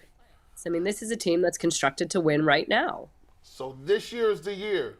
I agree. I do think we overrated the talent. I'm just going to speak for myself. I think I overrated the Browns' talent a little bit. Because indeed, they are a studs and duds team. That's the problem. A lot of these other teams, like they're they don't have a lot of good second and third tier players. But see, you know what? I have a whole new attitude about this, Adam, and it's funny because I'm literally in the middle of a conversation right now with a veteran coach in the league about how people really underestimate the value of good coaching. And look at Daniel Jones. Daniel Jones was a bust until Brian Daboll got a hold of him. Look at Tua Tagovailoa. He was a bust until all of a sudden Mike McDaniel and Darrell Bevell get a hold of him, and he's an MVP candidate. Trevor Lawrence, nobody knew what he was, and they thought he was a mess. And then all of a sudden, Doug Peterson has Trevor Lawrence in the last month of the season. I don't think that's fair. I think Trevor Lawrence would have been good no matter what, I think. Well, I mean, he wasn't great last year. He was considered a bust last year, though. The best coaches are going to get the most out of the players that they have. And I think that sometimes we think that these guys are finished products. Think about our own jobs and how we get better when we have mentorship, when we have leaders. When I had an editor who took an interest in everything I was writing, my stories got better. My questions got better. The way that I put things together, all of that gets better. We can't just expect some kid to come out of college and just be a finished product. Part of being in the NFL and sustaining a career is your development. So are you truly developing? And we sit here and we see a lot of natural raw talent. I understand what you're saying, that maybe we overestimated some of that talent. Yes. But I would also say maybe the Browns didn't get as much out of all of that talent as they could. Well, I don't think they're mutually exclusive. I agree. I think they can get more out of the I'm not saying they're not talented. I thought they were top 5 talent roster. I don't think they're quite that high. I think they're top half of the league talent. And I think they should get more out of the coaching staff, especially on the defensive side. But there are some clear holes on this team talent-wise. I mean, that's fair. I think there was we went into the season saying that we're concerned about the interior of the defensive line, and we ended the season saying, well, the interior of the defensive line was it, so that's very valid. But I think, did we have higher expectations for maybe Grant Delpit? Is that I hate to call out one individual name. That doesn't seem really fair. But, I hate that I just did that. Somebody say somebody else, too. Did we have higher Williams, Denzel Ward had. Denzel Ward Yeah. had a disappointing season. And you know, do JOK. injuries go into that? But to me, one of your main abilities is being available. So all of that is part of it. I think that there are guys that we looked at that maybe we did expect more of. It's a confluence of different circumstances. I don't know, but I do think that the foundation, the core of this roster is one that fans absolutely should have hope. It's not like the cupboard is bare here. No, but you definitely should not. want to get more out of them. Yeah. No doubt. Didi, I mean, we talk about the coaching staff, and I think in particular Stefanski, but I also think that that this entire regime, including the Podesta and Andrew Berry, because when you talk about talent acquisition and evaluating talent, I think Jason brought it up a while ago. They haven't had an All-Pro. Andrew Berry hasn't drafted an All-Pro yet, and you know. That at some point becomes a concern when your best players are carryovers from the previous regime. Not even an All-Pro, just a Pro Bowler. Just a Pro Bowler. Yeah, I'm sorry, just a Pro Bowler. Like Yeah, but again, this is one of those where I really think that coaching is underestimated in this league, and I think that again, I really like Joe Woods as a man, but I think that sometimes you do need change, and you need to get more out of your players. You need to get more out of your players. There's definitely no question of that. And we see it all around the league. I'm unwilling to write any of these guys off just yet. I'm unwilling to say that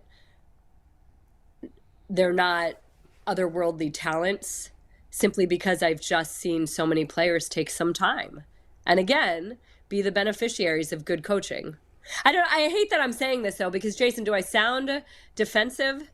No. I think you're it's looking at it from all angles. That's smart. So defensive of Kevin Stefanski, and it's not really that. Hey, Didi, I got called an apologist last week for it. Like, whatever. Because I don't think you should give up the play calling. That makes me an apologist. Like, come on. See, and I think he should give up the play calling. Whoa. But there you go. So do I guess I'm the real apologist. You got to get more into that. Yeah. You can't drop that nugget and not tell us Yeah, why. why? we need to Oh my God, I've been saying this for a long You time. have. I just You love have. I have too. like the model of a CEO head coach. So do And I. I just think that the Browns right now, for where they are, like this isn't an outfit that is 100% mature, professional, shows up every day with the same exact will. It's just, like it's a different. It's one of those things that you can't necessarily put your finger on, but they're not a veteran group that has had sustained success that doesn't really need the same amount of care and feeding. And so I would prefer a coach who oversees all of it, a coach who, when he needs to hop into this meeting room, does, and that meeting room does, and this other one over there does, and who kind of coaches his coaches to coach the players. And, it kind of goes back to, I was telling you, we had a production meeting with Deshaun Watson for his first game against the Texans, and then we had him again Christmas Eve against the Raiders. And I had asked him, and I know I told you all of this a couple weeks ago, I'd asked him, okay, now that you've actually had these few weeks working directly with Kevin Stefanski, doing the game planning where you're the one executing it, is there anything that's surprising or unexpected? And he said he was surprised by how much time Kevin Stefanski actually spends in the quarterback room. And I had gone back to Kevin Stefanski, and I know I shared this with you, and he had said that he likes being around players, that when he first became a coordinator, it felt a little lonely on the sideline during individual drills. Like, where do I go stand? Because he likes being around players. I appreciate that. But I also think that when your club needs to kind of get over the hump, maybe there's a piece of this that's just focusing all of your efforts on coaching the whole entire outfit. And I know that he gets that. I know that that's part of why he got a second office downstairs next to the locker room so he can interact with all the players. But I'll give you one example. Nick Sirianni.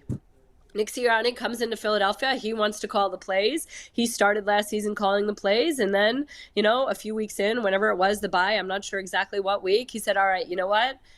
this club needs me and needs all of me, not just the offense. And he gave up the play calling duties to Shane Steichen.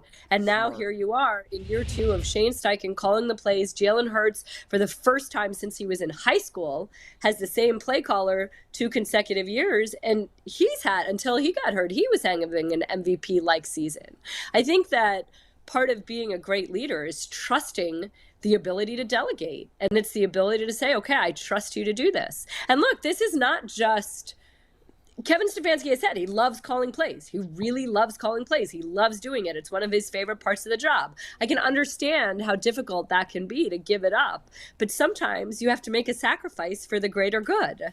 And so I don't know. I just think that you have to trust your staff. And look, I've said the same exact thing about Mike Tomlin for the last 5 or 6 years. I don't understand why he didn't trust Keith Butler to call the plays, why he won't trust Terrell Austin to call the plays. Why does Mike Tomlin have to do that? I don't know. Here's the only counter I guess I would make is I agree probably he doesn't need to spend as much time in the quarterback room, but I think you could still call the plays and not be in the quarterback room all day, every day. And it's what's working right now for the Browns. Like, yeah, Deshaun was not great over the last 6 weeks. I think there are a lot of extenuating circumstances beyond that. But Kevin has proven that when he's calling the plays, this offense rolls. So why mess with something that's working? And you can still have your hand in other areas during the week. Okay, but you don't have to be in the big quarterback deal. room all the time. Sure, but here's the big deal. That's almost saying that it couldn't work with anybody else. I don't understand why it couldn't work with AVP. I mean, Alex Van Pelt helps build the game plan with Kevin Stefanski all week. He helps install it. It's not as if he couldn't do it, A. And B, how well is it really working if the team isn't making the playoffs? Yes, because you're neglecting the half of the team. Like, what is the standard here? Is the standard, okay, well, the offense is scoring points, or is the standard you're making the playoffs? Well, and so what needs to be done to improve the entire team? Yeah. Fair. The reason they didn't make the playoffs is why Joe Woods was fired and why Jim Schwartz was hired. And he got more out of Jacoby Brissett than I thought was ever possible. Like, the offense isn't the reason that they didn't make the playoffs. No, but and because if the they defense go so wildly underperformed, that is why. And that's also why Joe Woods and he's is the in head coach, and it falls. Yeah, and he's the head coach, and it falls on him. What Aditi's point is, and I think, Aditi, if I mischaracterize you, please let me know. But I agree. I think when you are the head coach and you are the CEO, you have to split your time. The whole team is under your Absolutely, purview. yes. And when I see the entire game, the image of Kevin Stefanski is this. He is buried in the offensive play sheet. And I just feel like, does he even know what the hell's going on with the defense? Here's the only thing, and this is going back 20 years. And that's it. Go ahead. Well, and that's exactly my point, Jay. It's, like when I'm on the sideline with a coach who's the head coach, right, and he's not a play everything. caller. Sometimes he's on the bench talking to his defense. Sometimes he's over on the end talking to his kicker. Sometimes he's over talking to his offense. He's available to the entire team when necessary. When you go to a Ravens practice, sometimes you see John Harbaugh hanging out with the quarterbacks. Sometimes you see John Harbaugh hanging out with the linebackers. Sometimes you see John Harbaugh talking to that position coach, and sometimes he's talking to Justin Tucker. You want to feel and like sometimes you see him whining like a baby about penalties. Not a practice. I love it. Go right ahead. One thing, I want to say this real quick, and this is going back 20 years, and it's not an apples to apples, but I covered Ohio State when Jim Tressel was there, and when the defense was on the field, Tressel was 45 yards away with his back turned to the field. Yeah. And nobody ever talked about that. They won a national championship. He could care less about what was going on defensively. If Kevin Stefanski he had Mark was winning D'Antonio. Super Bowls, no one would complain about that here. And that's why Jim Schwartz is here. Right. Yeah, but okay, yes, there is a point to that. And you know what? Zach Taylor doesn't have to worry about his defense because Lou Anarumo completely, totally has it down. And it works. Fine. Great. I'm just saying that the entire operation, the entire team hasn't been winning to a level that you expect. And that's why they'll all be blown out if it happens again next year. Yes. They'll all be blown out. Rightfully so, I think. Aditi, on an unrelated note, what's some of your takeaways from this weekend as a whole in the NFL playoffs? That it's all wide open. I would have loved to have seen I would have liked to have seen some upsets. I would have. As you know, I was on the sideline. Well, the Giants beat the Vikings. Bills. That was an upset. That was it, though. Yeah, that wasn't really an upset, though. Didn't you see that coming? I mean, I picked the Giants. No, I picked the Vikings. Both changed his pick. Oh, that's right. That was the one he changed. I mean, I think I that picked the Giants, but I picked all the winners. Except No, one. not all of them. but I What think did you this miss? is again all about the value of really, really good coaching. Look at what Mike McDaniel and Josh Boyer did with a third string quarterback up in Buffalo. One of the hardest places to play against a team just laden with talent, and it's good coaching, and it's being loose, and it's, again, the Dolphins sideline was so much looser than the Bills sideline was. They just weren't playing with the pressure of that expectation. I think that the Jaguars being able to climb out of that hole, that doesn't happen if they hadn't climbed out of 2-6. If Doug Peterson hadn't been preaching, build your section of the wall, keep at it that whole time all through the season, and the Ravens, whatever you think of John Harbaugh, Adam, I mean, what are they doing with Tyler Huntley to be in that game on the road that way? That was a terrific coaching job. But I will say, Harbaugh did an awful job because he wasted. No, he didn't. didn't. He wasted too much time. No, he didn't. Yes, No, he did. but you know what? No, he didn't. Explained that as saying he was really trying to make sure time expired, that they scored. That's what I and said there in our wasn't group any chat. time. Yeah, but I think, like Adam, that was a mistake.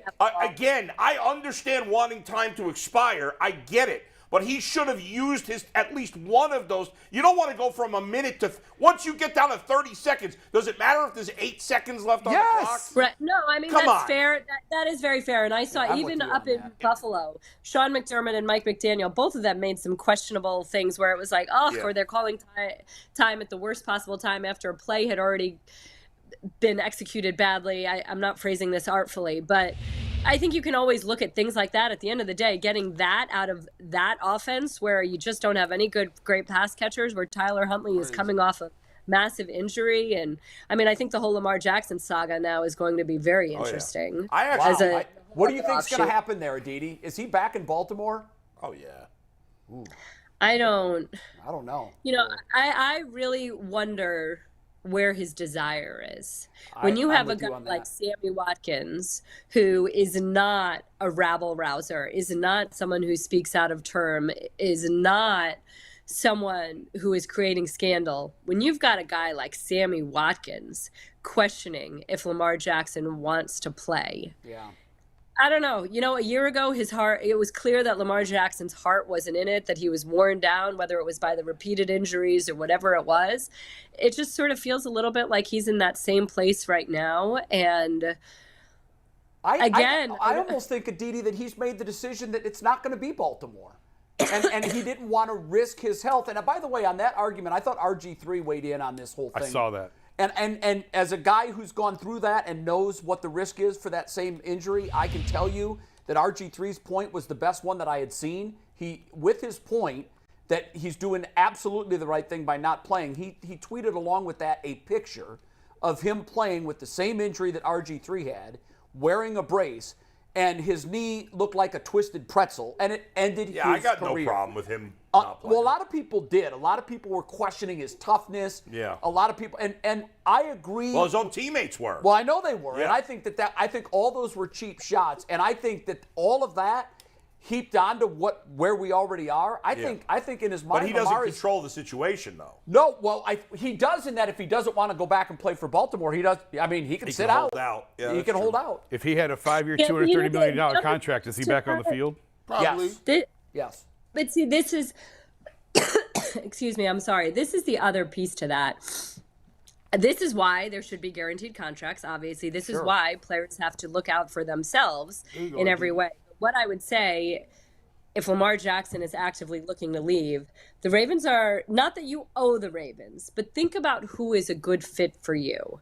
And it's interesting because I had this conversation with the father of a player who will be up for a contract negotiation. I said, one of the biggest mistakes I see young players make is chase money and not chase fit.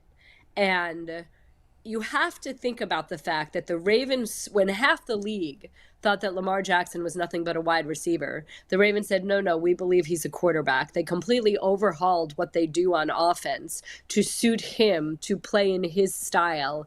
If he is looking to go elsewhere, you better make sure that you have the same complements around you, that you have someone that is willing to play to your strengths. And this all goes back to the same coaching that we were talking about earlier and the Browns.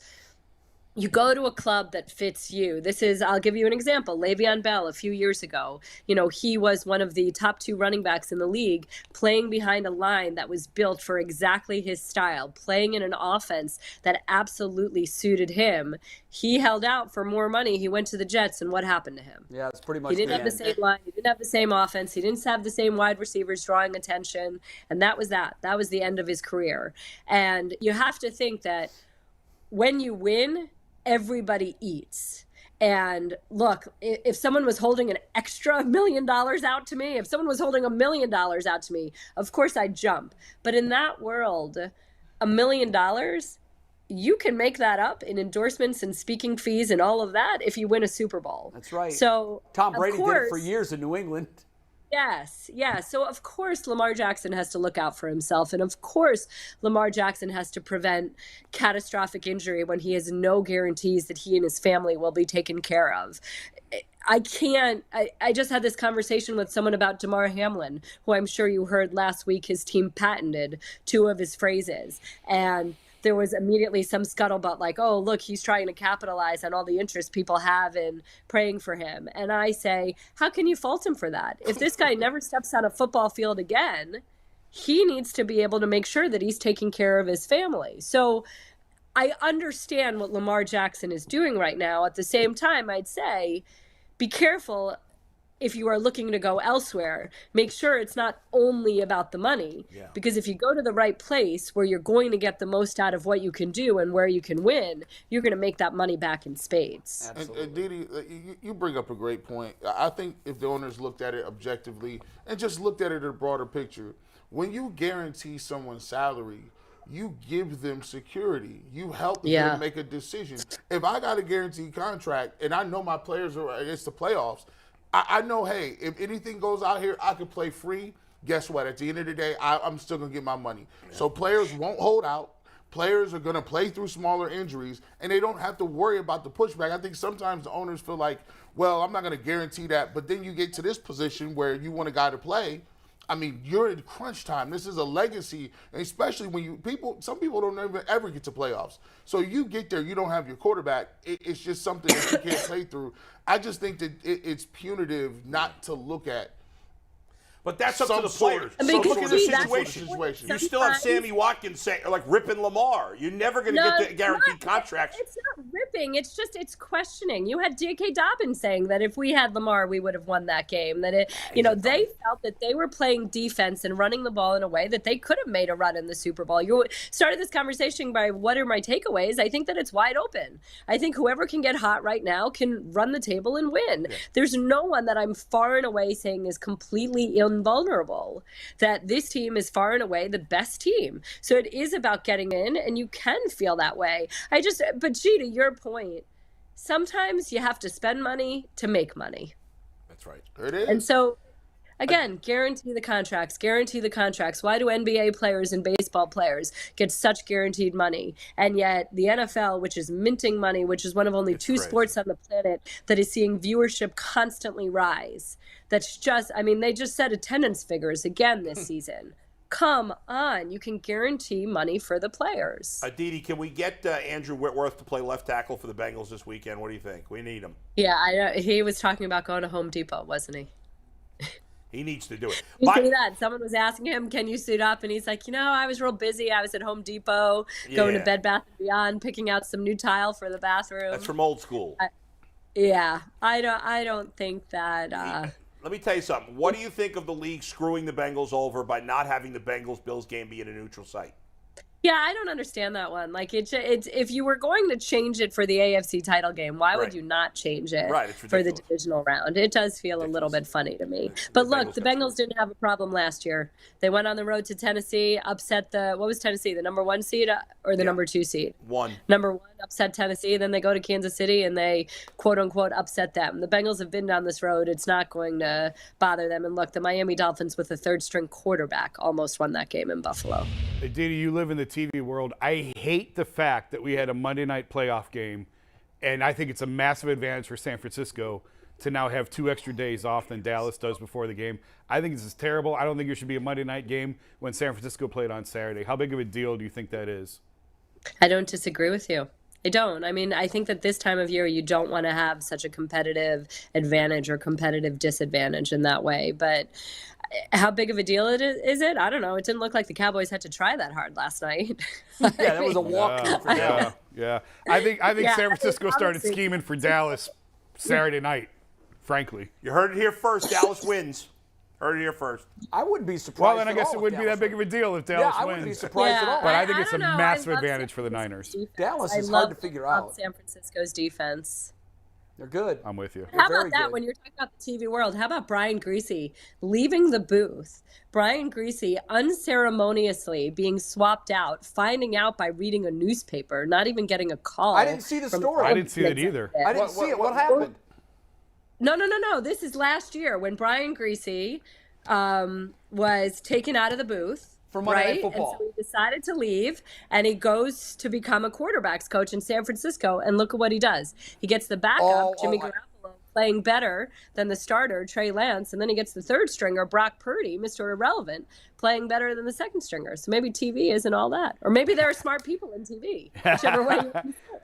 I think both can be true. Didi's the quarterback's coach in Cleveland I next think year. Brian Greasy, I think he's a great guy and good for him. If you had to bet who's starting at quarterback for the Niners week 1 next year without knowing what happens in the rest of the playoffs, you had to bet today who's their starting quarterback week 1. Tom Brady. Let's say Brock. Not Tom Brady. Yeah, he's in the I like mix. Brock. I like the story of Brock Purdy. I just think he's been playing really, really well and is only going to get better. Crazy.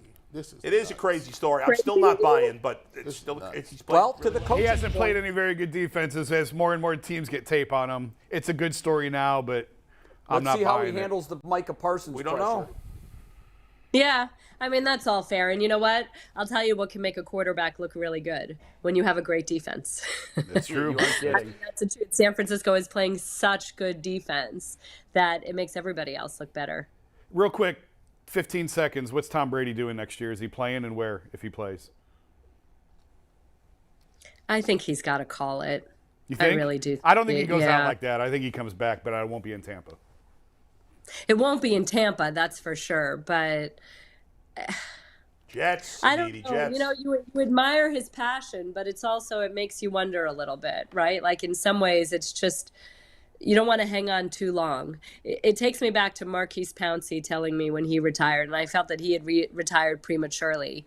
And he said, you know what? I don't want to be just a guy. Yeah. And he said, I'm used to being one of the best at what I do. Yeah. And could I get another 5 years out of this? Yes, I could get another 5 years, but I won't be one of the best. And I don't want to do it if I'm just going to be ordinary. That's smart. And I think that the Tom Brady that we saw yesterday looked very, very ordinary. And well, 66 passing attempts. I mean, it was crazy. I They mean, don't run the ball. Dallas knew they didn't have to defend the run, so yeah. Tampa made it very easy on him, just like Tampa made it very easy on Cleveland. Yeah. Cleveland's weakness was the run, and they didn't do it, and they lost. Thanks, Aditi. Yeah, Didi, you're great, man. Thanks, Thank guys. you. Have a great week. That's See you next week. Bye. That's what I think I mentioned this on the show before. That's what LeBron told me years ago. I will never embarrass the game. I'm not going to stick around. This game has been too good to me. But these guys, and Tom's in that now, they don't know what to do with themselves. No. They don't know. Well, he's got a great job that pays more than he's making now. But it's not the life that he's known for 40 years. Did you see the Steve Young essay on quitting? Yes, it was fantastic. Oh my God, I saw that's it this an morning. Emmy winner It was for great. sure. Yep. It was absolutely, he nailed it. Yep. Steve's a smart guy. Yep. But he absolutely nailed it with his description of how difficult it is to let go. And when you're done, he said this was the advice Roger Staubach gave him. Run. Yep. Run as fast as you can in the other direction. Tom Brady chose football over his family. Which is stunning.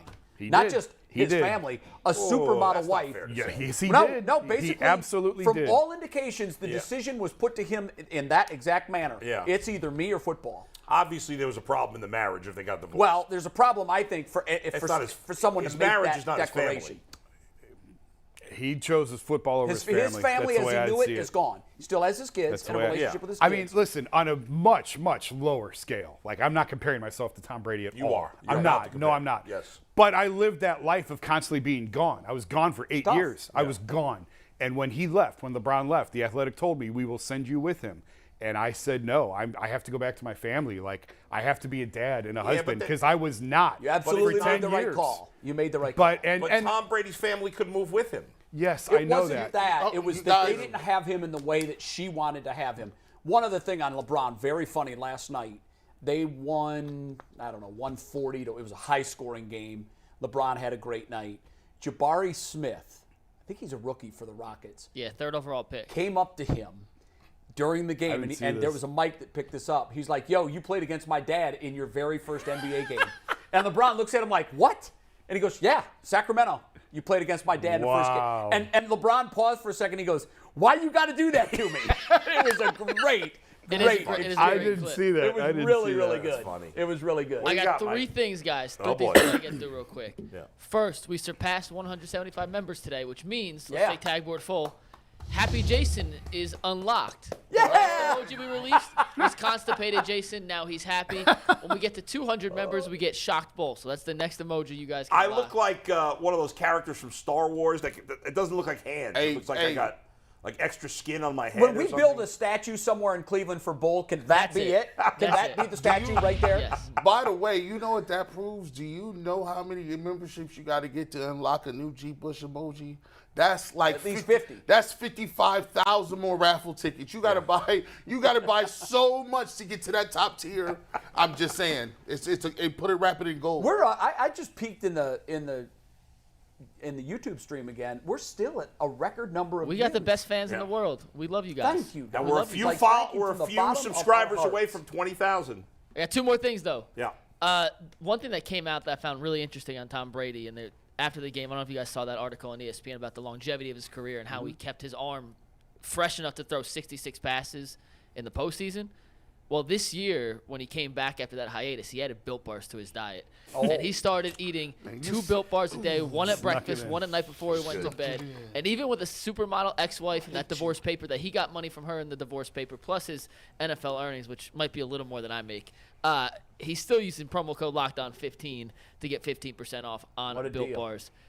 Go to promo code LOCKEDON, use promo code BUILT15 or LOCKEDON15. What's the at website? locked.com. What's the website? I'm saying You screwed Lockdown. that up so This bad. is so bad. You know it's because Lockdown and Built Bar, it's one. It's built.com, promo code Lockdown15. Thank you. There you go. Built Bar. Third thing, though. Earl brought this up in our pre-show meeting, and it's a really good question. And we're gonna get back to the playoff stuff. It ties it all in. Did watching the Giants and the Jaguars and some of these teams with lesser talent Yep. win Already this know. weekend, did it anger you that the Browns with the Pissed. most talented roster? It gave me hope. Pissed. What I Give would me hope. say is, like, Says the guy that has a team in a divisional round. okay, Go. what I would say is, like, you guys just throw out they have lesser talent. Do they? Yes. Like, Yeah. where are the facts that back that up? Yes. For the record, you are what your record says you are. So you You're saying the Browns have. They're arguing the Browns have better talent than those teams. They do. Yeah, I believe. Based on, give me facts that back that up. Well, listen, the records are what they are, but here I'll tell you this: a team that is now in the final 8, Yeah. the Browns with a backup quarterback, made look You silly said on the Browns. Halloween. Oh, what are you talking about? The Bengals. A team currently in Yeah. the final 8, Yeah.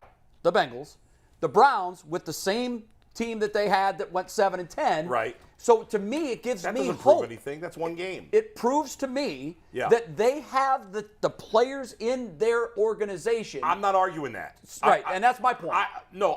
The Browns do have talent, but like, I hate when people blindly say, well, the Browns are more talented than Jacksonville. None of you guys have studied Jacksonville's roster. We just assume the Browns are more talented because the Jaguars were bad last year, and none of us know. Can you name any defensive players on the Jags? Can you name any Trayvon offensive Walker? linemen? Well, They added linebacker Well, that led and the league in But- tackles. but- Also, can but- tell you I don't that they're think definitely more talented than the The Giants. sentiment is that team drafted number 1 overall. Yeah. For a reason. They had a terrible coach last year. 3 years ago. They had a horrible coach. Yeah. And people talk about, oh, the culture in Jacksonville is horrible. They drafted first overall 2 years in a row. 2 years Right. in a row. And they Right. pivoted on And a it- dime And with the an Bengals arrow. drafted, not first overall. No, go ahead. Yes. So if we top see, 5. if I'm sitting here watching these teams, Yeah. every single year it's a different team going from worst to first, and you're not in that mix, it pisses me off. I don't want to watch these because I get. because And 4 years. I understand that, but it also also gives you for hope. me, Well- my overriding feeling was I don't think the Browns are that far away, and I never have. No, they're not that don't. far away. But how many teams are that And far you know what? away? To Aditi's point, Yeah. a coach can absolutely come in Matters. there and make a difference. Brian Greasy with the quarterback situation in San Francisco. Dable, Doug Peterson. Peterson. Daboll. These are guys that We came were all called in. Doug Peterson an idiot a year ago. I love Doug Peterson. Doug Peterson's a guy who won a quarterback with, or a Super Bowl He got a with, championship. up with an inferior quarterback who's Listen, really pretty much a non-factor. 2 years ago, the Browns were the team that the Jaguars fans were going, my God, Yes, look at the Browns. exactly. You're right. And Kevin Stefanski was the coach everybody It's wanted. not about right. getting to the playoffs You're right. one year. It's about No. consistently getting to the And playoffs I and always having look at success. arc too. And unfortunately, our arc is boom, boom, boom. Yeah. We're It's trending regressed. in the wrong direction. That is and indisputable. that is the most But troubling again, thing about as you where we say, are. things change from year to year. Yes, they can. They're- Next year, would I be blown away if this team goes 12-5? No, I won't. He better. I won't. And also, see right But now, they could also go 5-12. this is the great thing about this year. That's the NFL. That is the NFL. We can sit here and say, "Well, I thought they were going to be." Well, listen, if you don't be 12-5, you ain't in the playoffs. You're out of here. So great. I like that type of energy because I told you 2 years ago he could have got rid of. If you telling me that the reason the Browns was losing games the last couple years is because the defense was not that good. He'd had an opportunity to get rid of Joe Woods last year. He didn't. He said, let me keep riding this out. That's the problem with things like this. You either get it together or figure out that this guy is costing me, holding me back, and you get rid of him a year early, then you can get some more leeway. Then you can get people to come back. But now you behind the 8 ball. So McNuggets make has a it work. great stat. No, and by the that way, stat this is a useless stat. This Doesn't prove anything. It doesn't Go ahead. prove anything. Nothing.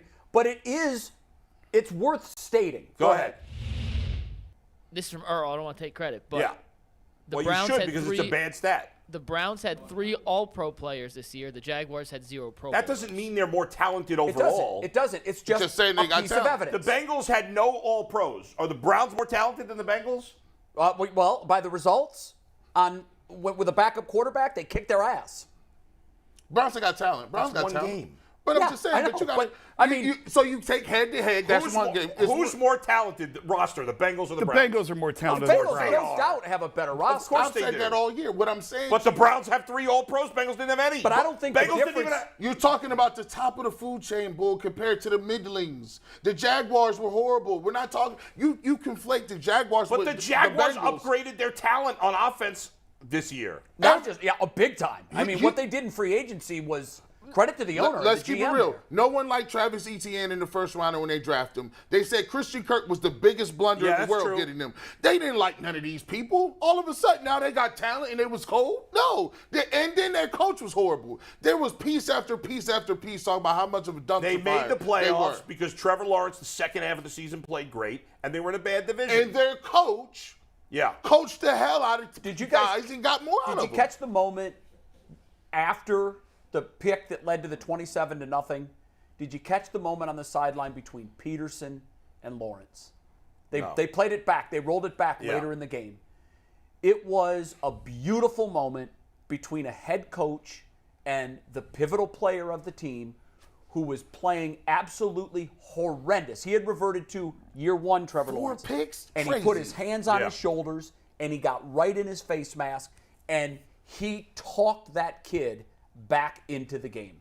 And Yeah. it really was a microcosm of what happened when they were 2-6. And he addressed his team and said, as sure as I am standing in front of you, this season is going to come down to the Titans game at the end of the year. I'm just And saying. that's what happens when And you you have know a what, Jay? coach that believes in you and also Can you do that? Can you talk somebody off a ledge when you're doing this? No, you can't. You can't really do that. I couldn't see love you, Doug right? Peterson. I love his style, and I didn't hate Doug. I've never hated Doug Peterson. When I watched him do in Philadelphia what he did, and I was at that Super Bowl, I thought there was I gave them no chance coming the into the general game. consensus was he was an idiot when he got fired. That was a Well, general that's the consensus. general consensus when everybody Every gets coach fired. gets fired, they're Yeah, idiots. And the they're general I like consensus Peterson, is when too. you get I a was new a big I'm coach. just saying, He's great. I'm just saying, we don't know the Jaguars roster well enough to say with certainty. No, that but we've seen them. Let me put Yeah. it this way. I don't think that there is a massive chasm between the Browns and the Jags. I don't. No, And I by the way, agree. the facts bear that out. I mean, I they agree, really do. but I just don't think we can definitively say the Browns are more talented than the Jags. We don't, because guys like Donovan Peoples-Jones, guys like Greg Newsome, like the second and third tier players. We don't know those guys on the Jaguars. No, we don't. We don't know who they are. We just know them in the macro. We know what we see week to week. Here's what I can definitively say. The Jaguars play in a far worse division Big time. than the Browns. They do, wouldn't have and made the that's an playoffs advantage. if they were in the AFC. No Not a chance. chance. No chance. No. Not a and so chance. that's 6 games each way. That's a major difference. Well, we know what the AFC North is. You had 3 years to figure it out. AFC No, North I is hear You brutal. know what? Listen, the AFC North is It's brutal. a beast. Yeah. The Browns were 3-3 in the AFC North. And you know what? To me, that tells me that the talent is there. If you can go 3-3 in Talent that is there. division, They've gone there 3-3. is no excuse for not going 11-6. They've gone 3-3 3 years in a row in their which is division. impressive. And Jim, hey, listen, Schwartz is here. If he just be an adult and bring some stuff where he said, listen, we're not going to get gashed, and he's okay over there. Now it's up to you, Kev. You got what you wanted. You got the quarterback You got you want. the quarterback. You got the running game. It's up to you. That's it. All you got to he got to just go out there and put some stuff together. Him and Deshaun Watson, like I said, lock them in a room. Y'all don't need to go on vacation. Who cares about, honey, we're not going nowhere this year. Figure it used out. to Figure it out. Figure That's it out. it. Yeah, I mean, his number one job is to fix Deshaun Watson. I'm still stuck in the worst division of football is what derailed the Browns. They went 2-2 against the NFC South. The worst division. Took a monster kick to beat Carolina, a monster catch by David Njoku to beat Tampa, and they lost to Atlanta and New Orleans. Yeah. Worst division of football. Horrible. They went 2-2. Against their own division, they go 3-3. I mean, they were 0-3 against the East. 0-4. Oh, 0-4, yeah. 0-4. Well, the East is better. The East was good this year. It was a tough division. It was decent this year. I would like to see the Cleveland Browns just get to where some of these other teams. Hey, it takes, this league is set up for you to be good every other year, every third year, right? It's just set up for you. I just looked it up. Half the league won between 7 and 9 games. Yes. Half 13 the league. right. 14 16. teams? There's 16 not a to lot. 32. There aren't Yeah. many teams that aren't close to being a playoff team. There's not And that's many. the beauty of the NFL, Yeah. and I think that's why it's so successful, because no matter Right. which team, almost no matter which team you root for, your team's going to be in the playoffs in every 4 or 5 years. Yeah. With Should. the exception But of one. It's the good teams Yeah. that are consistently there. It is. That's And what separates. The one-offs, like, maybe Miami, maybe Jacksonville, we'll see if they can get back next year. But it's the team, and that's a lot of people thought that about the Bengals coming into this year. They're a fraud. They're not, but you got to do it, and they still got to prove it because they've only done it 2 years. Did people Unlike think that Chiefs, about the Bengals this there year? were a lot of people picking. God, 'cause when you saying look the at that Bengals A have lot of regression. people were low on the Bengals coming Yeah. into this Not season. me. I'll actually backball on this. My God, Yeah. they went to the Super Bowl. Whereas They've the got- Chiefs, there's no doubt, right? They've been in the playoffs so well, many yeah, years because now. they've done it more than Right, once. but and Burrow clearly only done it for 1 year, so they yeah, have to prove so, it again. Yeah, but I don't think the Bengals are in that camp anymore. Not I anymore. don't think they were Not coming anymore. into the year. But now it's You now had a next final year it's the take. Jason Jaguars. has a Jaguars. final take that Yeah. I really You want to get to mentioned while it. we're up against the clock. Jason, the floor is yours. my friend. Yeah, let me reset what. Oh, yeah. It took me a minute. What do you guys think what state spent the most money in gambling last year? What do you think?